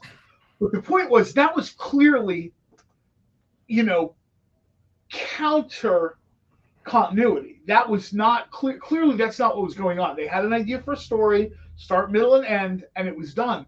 Some of these things you don't know where they fit. They really don't. If you're a continuity freak, it's like your head is spinning. Like, what do we? And DC does the same thing. I hate to say it. These things come out, and all of a sudden, about halfway through, it turns out it's the past, it's the future. I'll be the first to admit there are times I think Batman is very cool, and one of them is when you open up the book and it's like Victorian England or like the 1930s. Yeah. Cool car. That stuff is really kind of neat. But if you don't know what you're getting into, like people are like, oh, you never read Batman. That's not true. One of my favorite Batman books I've ever read is Batman. I think it's called The Radio Age. It's based on the HBO radio dramas. The last few years, I really got into like audio stuff during the pandemic. You're just home all day. And they did a really cool story of kind of putting Batman kind of a little bit like one of the reasons Batman 89 is my favorite Batman movie is the way they set Batman into this quasi retro world. Like he had crazy technology of like a jet car, but a black and white video screen. You know what I mean? They did this great job in the first movie. And I think people don't know, you know what I mean? Like they don't know what's in continuity, now continuity. And it would be better if they were just clear. Like, I'm telling you a forgotten story of Batman from World War II. Great. Thanks, man. We're good. All right. So that's a good point, JD. And that's a good topic to cover when we come back from break. But let me throw another book out here. Your favorite character, Alec, Miles Morales, Marvel Tales #1, CGC graded 9.8. Suggested retail of $89.99. We have the one available for $62. That is a great Miles Morales cover, man. Wow. It is. And then somebody mentioned Man Thing. That was like a great sort of, you know what I mean? TJ brings up a good point. And I would say Shang-Chi brings up a good point too. You know what I mean? We had the movie come out. I thought the movie was really good. Some people didn't like it. Okay, whatever. I thought the movie was good. We should be seeing more in the comics. That's a good point. And I don't think, at least to my knowledge, there's not like a big push for Marvel martial arts comics. Well, yeah. Well, I the question that JD raised is that, it doesn't seem like the success of a movie translates into book sales. And that generally is true, unfortunately. I think that you could become an MCU movie fan, but that doesn't mean you're going to go back and start reading comics. But the one guarantee they always have is they know the comic fans will go out and see the movie. Love it, hate it, whatever it is. They're almost guaranteed they have that audience in a straight sort of way, but it doesn't work the other way, I guess. Yeah, there's something like I really expected two things to happen after the Werewolf by Night special. I expected there to be some sort of announcement about Man-Thing. And I expected there to be something more definitive about Werewolf by Night. Marvel has a deep, rich history for horror and martial arts, dating all the way back to like the Curtis verse of black and white magazines. So there's a lot of there. We really don't need 15 books with Wolverine in them. Marvel will never release a good horror comic anymore. There's no way. I would never believe that. They're going to have some like cartoonish, childish version of just a Halloween horror type book. I don't want to make it seem like I'm keep like dumping on Marvel right now, but if I dropped all of my Marvel from my poll list, I probably wouldn't think twice about it. I really wouldn't. You can tell the shift over the last year. They really start gearing these books towards like what the MCU is doing. Every time that there's a new series, it's almost a lock that character is going to be in the MCU of some sort. And it's just like they're throwing these characters in to make no sense. They're kind of lining up some storylines that might align with the MCU or the Disney Plus stuff. But it's like we just got done talking about. I hate going into these stories now that make no sense because there's zero continuity. You put, say, for example, Daredevil in one book, you throw Daredevil in another one, and then he's got an ongoing, and none of it lines up. None of it has to do with each other. And I get that not these 5-issue series, it's like its own solidified thing. But why do you really need that when there's an ongoing? That's your Daredevil fix right there. Why do you need 6 Spider-Man stories outside of ASM and maybe like a Spider-Man book or something different? But you don't need all of that. You're just, I don't know. It's becoming a waste. We'll hold that thought. We'll come back to it after the break. We're going to take our last final break. We'll be back in a couple minutes. More books, more new comic book day, more with Alec. We'll be right back, everybody. Join the party. Head over to our link tree to find all the links for everywhere the experience is all the time.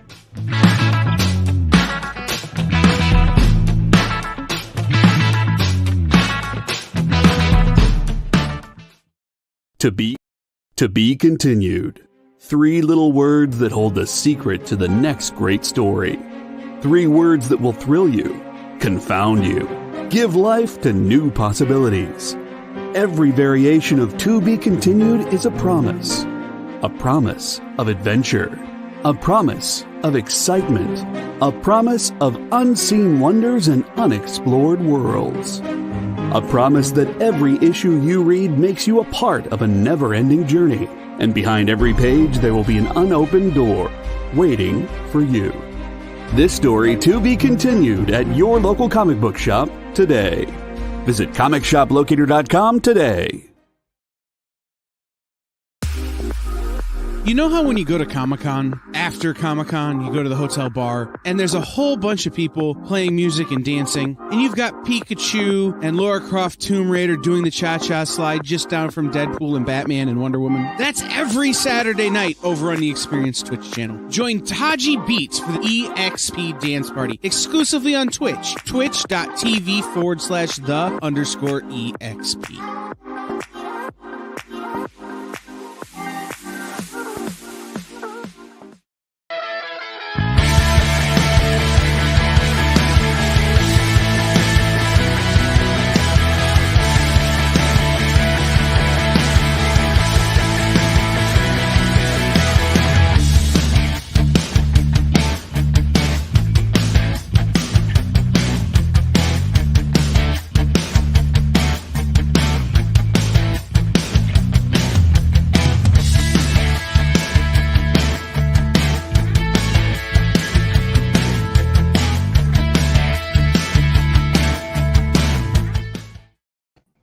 Hey, and we're back. Hey, JD, did somebody claim the DC 5-pack?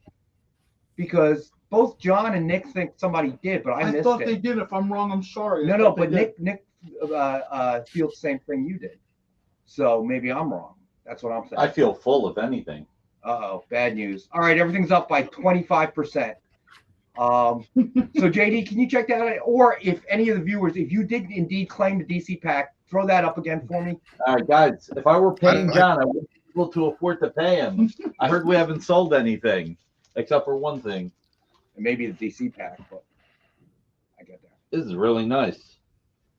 Oh my God, Suicide Squad and the Banana Splits. That would be that was the cool DC pack. Lego Catwoman cover, Superman. All right, JD, I thought I was losing my mind, which may still be true. The two are not I'm sorry, mutually man. Like I exclusive. said, I don't know if I misheard or my brain just. Well, no, Nick agreed with you, so then I started to think I missed it. All right, real quick. Entirely possible. DC pack, $10. Come on, I got to. All right, DC pack, $10 now. It was $12.50. I got to afford not to pay John. You saw the size of the Oh, box. you paid John. You just don't know how much you paid John. That's your problem. Where did those statues go, Rex? Nowhere. John brings me food. I'll be distracted. I'm just saying. What about the Marvel with the Guardians of the Galaxy, Infinity Stevie B Gauntlet? claimed it. All right, Stevie B, you got it, buddy. Gotcha, man. All right. Hold on. Which one are you? This is the Marvel pack. Yeah, this is a great pack. I know. It's Guardians of the Marvel 5-pack, Guardians of the Galaxy number 0.1, the Infinity Gauntlet number 1, Marvel Superhero Secret Wars action. Oh, that's the variant. John Christopher Tyler. I love that cover. Those JTC action figure covers. Woman number 2, and we have it at 15. All right, let's do 12. Come on, somebody pick it up at 12. Wow. Let's move some stuff here. I'm Crazy Eddie. Come on. I remember people wanted these packs. They were asking for them. By the way, did you see the Banana Splits horror film? What? There was a horror film? You didn't know about this? I did not. Yeah, they're When an was it amusement. made? 2 years ago, 3 years ago, they're killing people at an amusement park. Their show got canceled, so they all turned evil. It's the Winnie the Pooh idea, where I it's don't know either if I can public watch domain that. or whatever. And CJ Design produced by Stoners. Stoners wouldn't be killing anybody. That's pretty much true. Oh, come on, somebody. $12 for this Marvel pack. $2.40 a book. All right. I really can't believe no one bought this. that's what I was saying. Yeah. I Well, John is obviously attracted by the green color.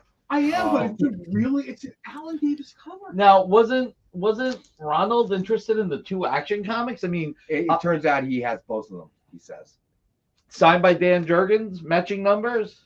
Not matching numbers, Oh, probably. you didn't hear what It I was the said first time we've earlier? done that. What? I said, I have to ask my friend Nick to ask his friend Dan Jurgens to sign books for me. Nobody bought the Thor? We haven't done that one yet. Thor we so haven't let's done do yet. that I one. was gonna say I don't recall Thor going up. Or number 24, Legacy number 750, signed in silver by Walt Simonson. Number 3 of only 40 signed in silver. And we have the one available for $62. This is huge. I mean, I love the signature too. All right, Ronald. And you didn't go for the Spider-Mans either, huh? That's who's large man in here. Yeah, I was surprised. I assumed Large Man was here, so when Spider-Man went up, I was waiting for it to be gone. So that's Amazing Spider-Man number 1. Just send it to him. And Silk number 1, DF exclusive covers. 2-book matching number set. Both books are 22 of only 33 signed. And it's one of our 5-star at 50. Well, thank you, Ronald. That's awesome. And hello, Joel. So. It's my son from Virginia. Son. And nobody bought the Iron Man with Tuska? What did we have this at? Hold on, I gotta look. I think it was 90 something, 92 or 93. Yeah, Iron Man number 600 with Iron Man MODOK cover sketch by Joe Del Beato and Mariano Nicieza. We had it at 93. I'll bring it down to 85. Wow. Maybe you could find work for that Nicieza kid. The coloring is nice. Yeah, right? You got good hair, that kid. Like he wants me suggesting he do more stuff. All right, and then I got nothing. Wednesdays are slow. AR, you got to bring us some more people, some more big spenders. We got to get that vibe going. The 3 robotic stooges. Oh my God, I remember that too. All right. Well, while we got you in here, Nick, we might as well go through the rest of the books here. Let's hurry. Amy needs me to finish my work so she can do her work. All right. So Venom number 21, Legacy number 186, signed in silver by Donnie Cates. Suggested retail of $69.99. It is number 2 of only 140 signed in silver. And we had it a blockbuster price of $29. Oh my God. 99 cents. How did this not go? Well, we haven't offered it yet. That was the first one that went up. That would be how. $29.99 signed by Donnie Cates. Yep. Who? Which one? Which one did John Spilios take? The Virgin Gargoyles. Virgin Gargoyles. Virgin Gargoyles. I think it was Marcus who said, we were talking about Donnie Cates before, that he had to take off. Marcus says he had to take off for personal reasons. Yeah. He's off all Marvel for he's taking a hiatus. So Stevie B goes post Marty Krop blowout deals. All right. So then we do have another Fantastic Four book, Fantastic Four number 24, variant cover signing gold by Donnie Cates. Number 3 of only 24 signed. Suggested retail of $89.99. We have it for $40. And as we said, it looks like Donnie Cates is on hiatus for the time being. Great writer, good guy, great guy. It's okay. Yeah. You know what? He was writing a lot. He probably just needed a break, you know? I mean maybe when you're writing, he was writing 6 books a month, I think, at one point, and writing them really well. So even if he was only writing 4 books a month, maybe I'm getting confused, but even at like 4-ish books a month, that's a lot. And his output was incredible and the quality was fantastic. So, every once in a while, people need a break. Yeah, I got to try that one day. Well, I'm glad nothing's wrong. Yeah.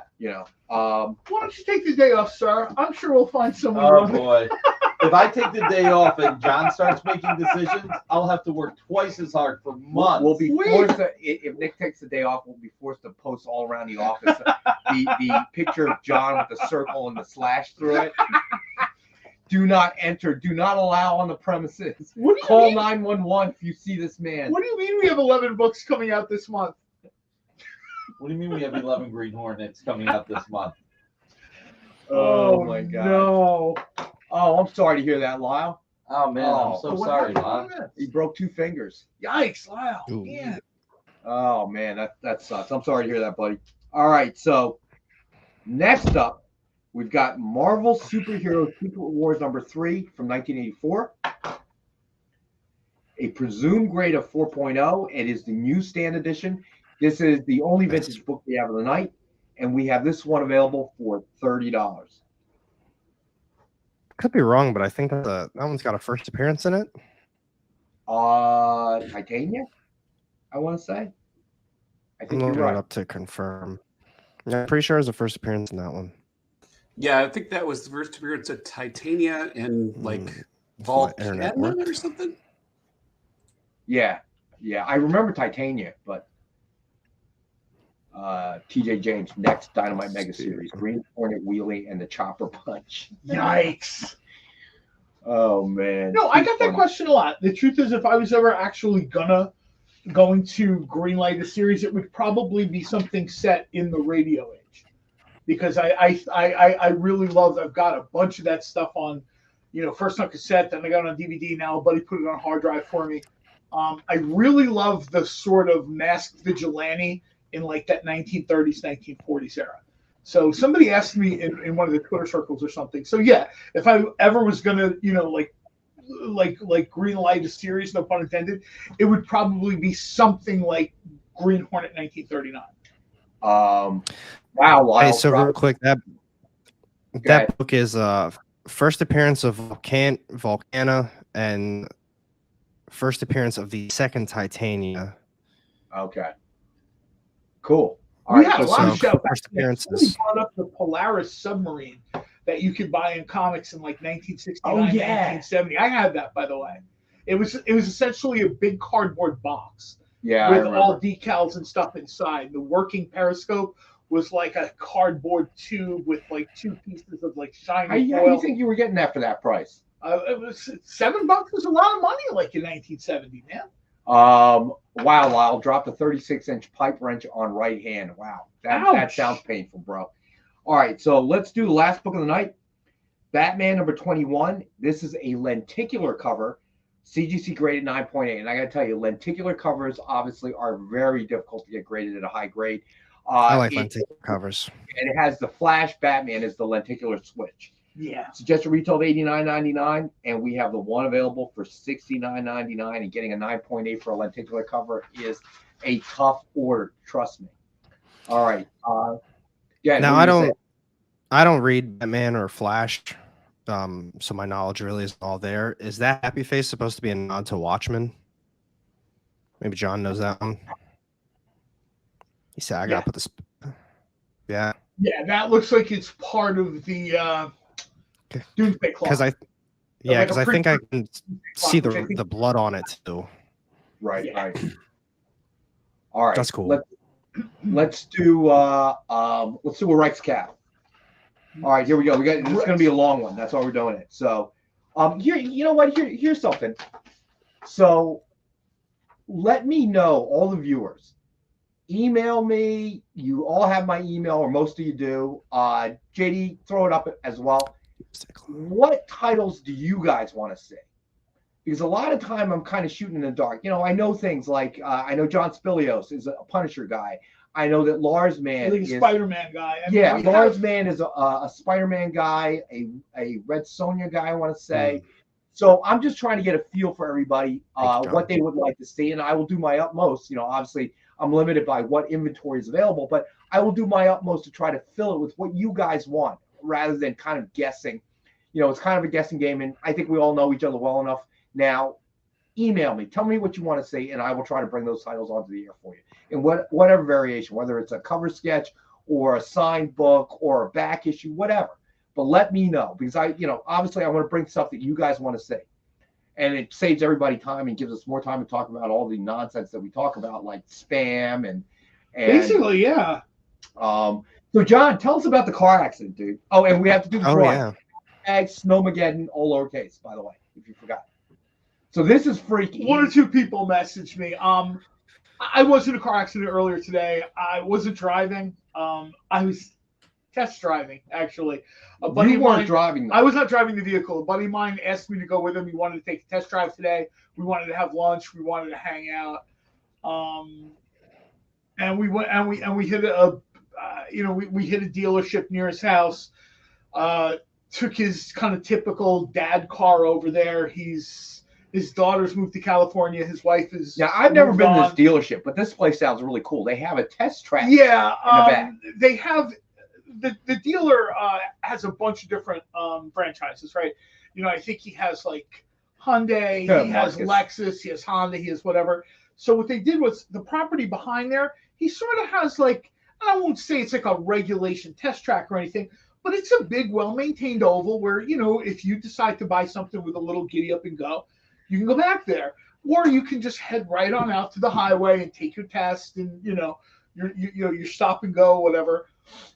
My buddy decides, like a lot of guys in the midlife crisis, he wanted something with a little get up and go.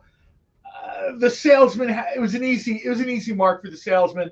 The lead salesman actually stayed behind to start the paperwork, and his kind of trainee or assistant, she hopped in the back seat. We kind of do a little, loop around, nice car, you know what I mean? Middle-aged dudes whipping around the track, not really what I would do, but he was into it.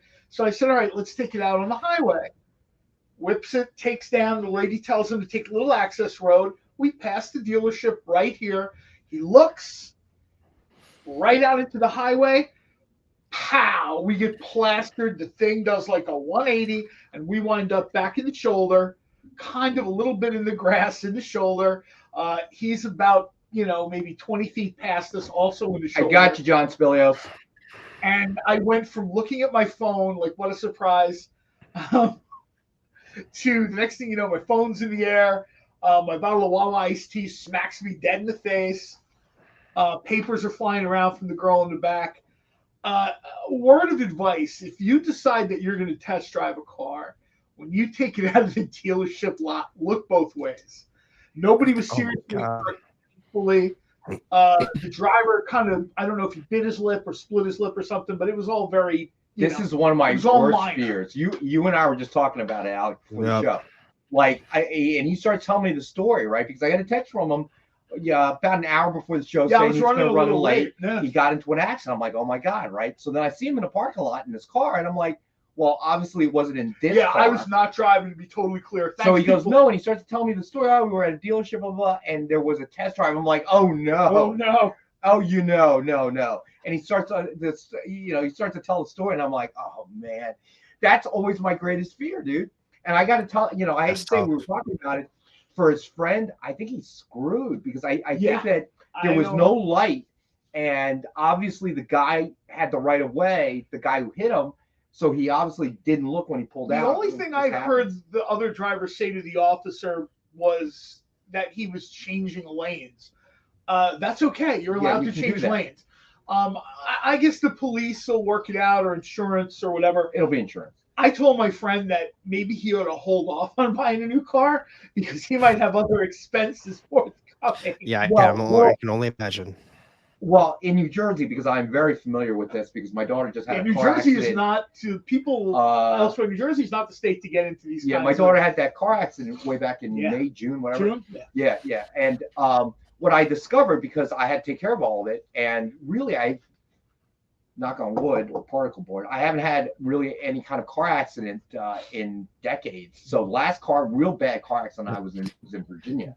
So do yourself a favor and just knock on that wood again. Right. It's actually particle board, but that is made of sawdust, so it is technically wood. If everybody is cool, New Jersey is a relatively easy state. If everyone's like, okay, I want my car fixed, I want your car fixed. The second someone needs something beyond the margins, that's when New Jersey becomes like one of the worst states, because there's some other kind of probate hearing, and then they decide what court it goes to, and then your lawyer and their lawyer. What I found those people out who was, are like, I don't need a lawyer. What I found out was number one, absolutely in the state of New Jersey, you must get a police report. Okay, everything hinges on that police report, and the reason is because in New Jersey, they consider what's called a 50% state. So if the police report determines that one person was 51% at fault and the other person was 49% at fault, then the person who's 51% is responsible, or their insurance company is responsible. So everything we did was taken care of through the other person's insurance company.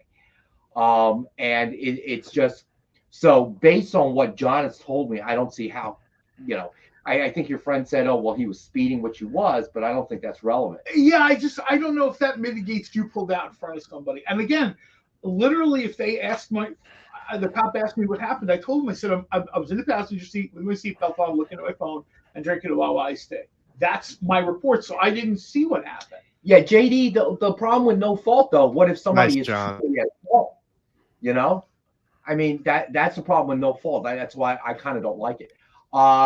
Triple B, the book, Triple B also mentioned he's doing a movie tonight too, Scream 3. After the show, there's like a Scream 3 review. Yeah. Vampy was $19.69. Triple B. Let me know if you're interested, buddy. And we have hold on. That right there is how you know John's a real one. This man said that was a police report. I was on my phone. I was looking down. I didn't see a single thing. Yep. That John is a real one right there. Yeah, but now he's gonna get crap from his buddy. How come you don't back me up, man? You know what? There's a line. No, that's him backing up his buddy. I didn't see a single thing. Here in New Jersey, I didn't see anything. That's like the state motto. I didn't see anything. Here on the experience, not the case. Man, I told you guys, I was dealing with that lady that I rear-ended in Oklahoma. I dealt with it for almost 2 years. She cut me off, and I slammed on my brakes. I skidded into her, and I didn't do any damage, and she tried suing me for almost 2 years.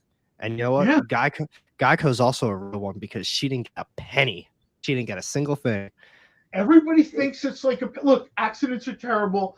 You never want to see anybody hurt, even if it's like a total stranger. Like, I don't want to see anybody hurt. But when you decide that this accident is going to be your retirement plan, that's where the line is drawn. Yeah, it's real. I'll do it for you for 15, buddy. You got to do. What's real funny about that is that the car that I rear-ended was a rental car because she got into the exact same accident less than a week before that. The exact same thing she did. That sounds like Slippin' Jimmy to me. So she better call Saul. So she went to the ER and did all that, and Geico was like, "Here's what we'll do: we'll pay for your medical expenses." And she was like, "Absolutely not." And they were like, "All right, we'll double it." They were going to give her like $3,000 or something like that, and she still was like, "No way." She tried getting me for like $24,000, and yeah, that's one shelf of books behind you. That's insane. And what's real crazy is that this lady waited to the last minute for like every single thing. She went through so many different lawyers because I kept getting updates, and they were like, "Yeah, she got a new lawyer, so we have to redo the whole thing again." And it was, I'm telling you, she went through like almost 5 lawyers over the course of 2 years for this, and got nothing. So congratulations. Yeah, that was the best part about it. That was the best part. All right, so let's do the Rex cap. All right, one final time. Here we go. Dynamite 10-pack reader set, 10 random Dynamite titles, $40 retail or higher. And as always, we have all 10 books for $5, and thanks to our viewers. Then we did Future State, Dark Detective #2, signed by Josh Williamson. Suggested retail of $49.99. We have the one available for $19.39. One of the lowest priced books of the night. #6 of only 30 signed. And like I said, even if you don't get this book, you should get this book. But even if you don't get this book, read this book somewhere. This is a very cool story. I know that's weird coming from me and Batman on the cover, but... All right. So next up, we got Venom #21, Legacy #186, signed in silver by Donny Cates. Suggested retail of $69.99. It is #2 of only 140 signed, and we have it for $29.99. And all right. And then next up, this one I'm surprised is still here.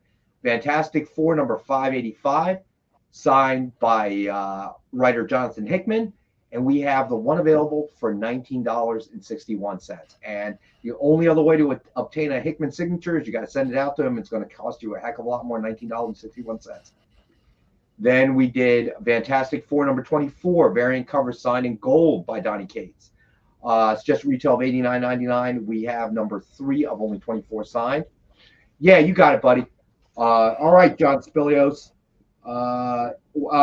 The FF #585, John. I just want to be sure.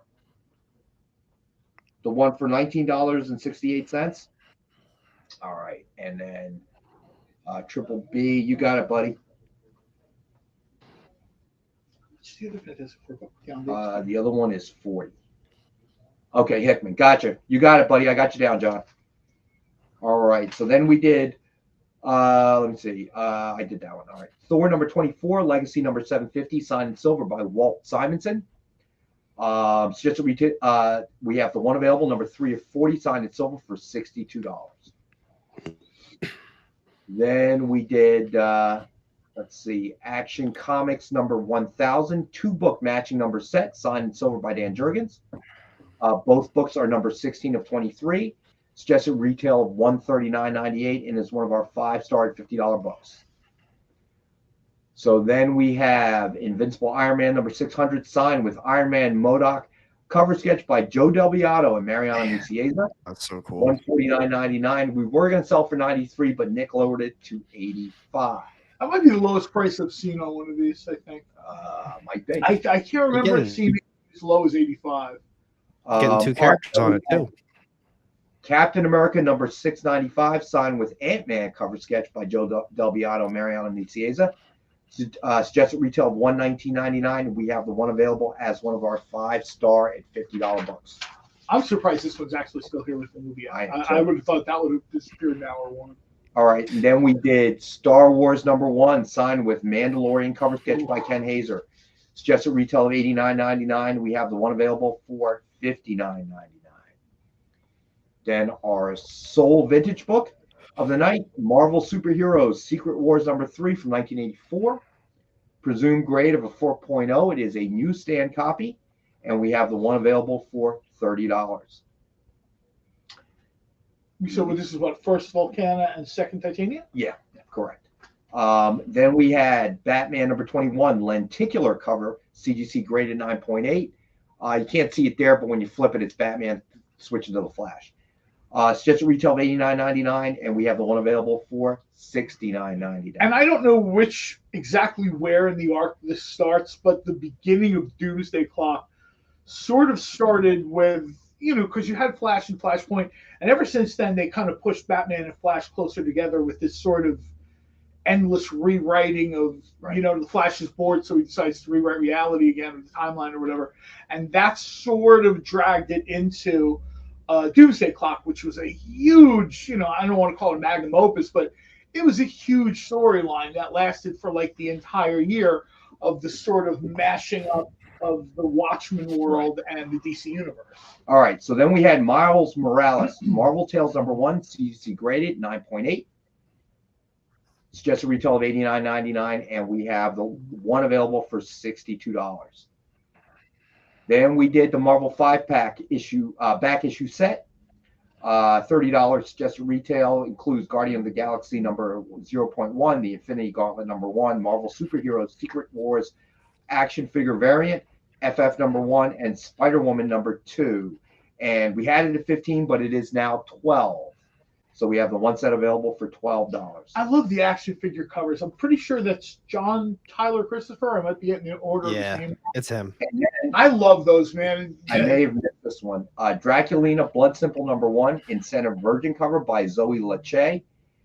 1:50 ratio, suggested retail of $50, and we have the one available for $40. And don't forget, we still have the Darkwing Duck set, 6 covers for $24, and we have the Gargoyle set, 6 covers for $24 as well, still available. Yeah, this is the time to get these now, not when Disney announces new projects and all this other stuff, because the price is not going to be $24. All right, so JD, let's spin the wheel for the second giveaway.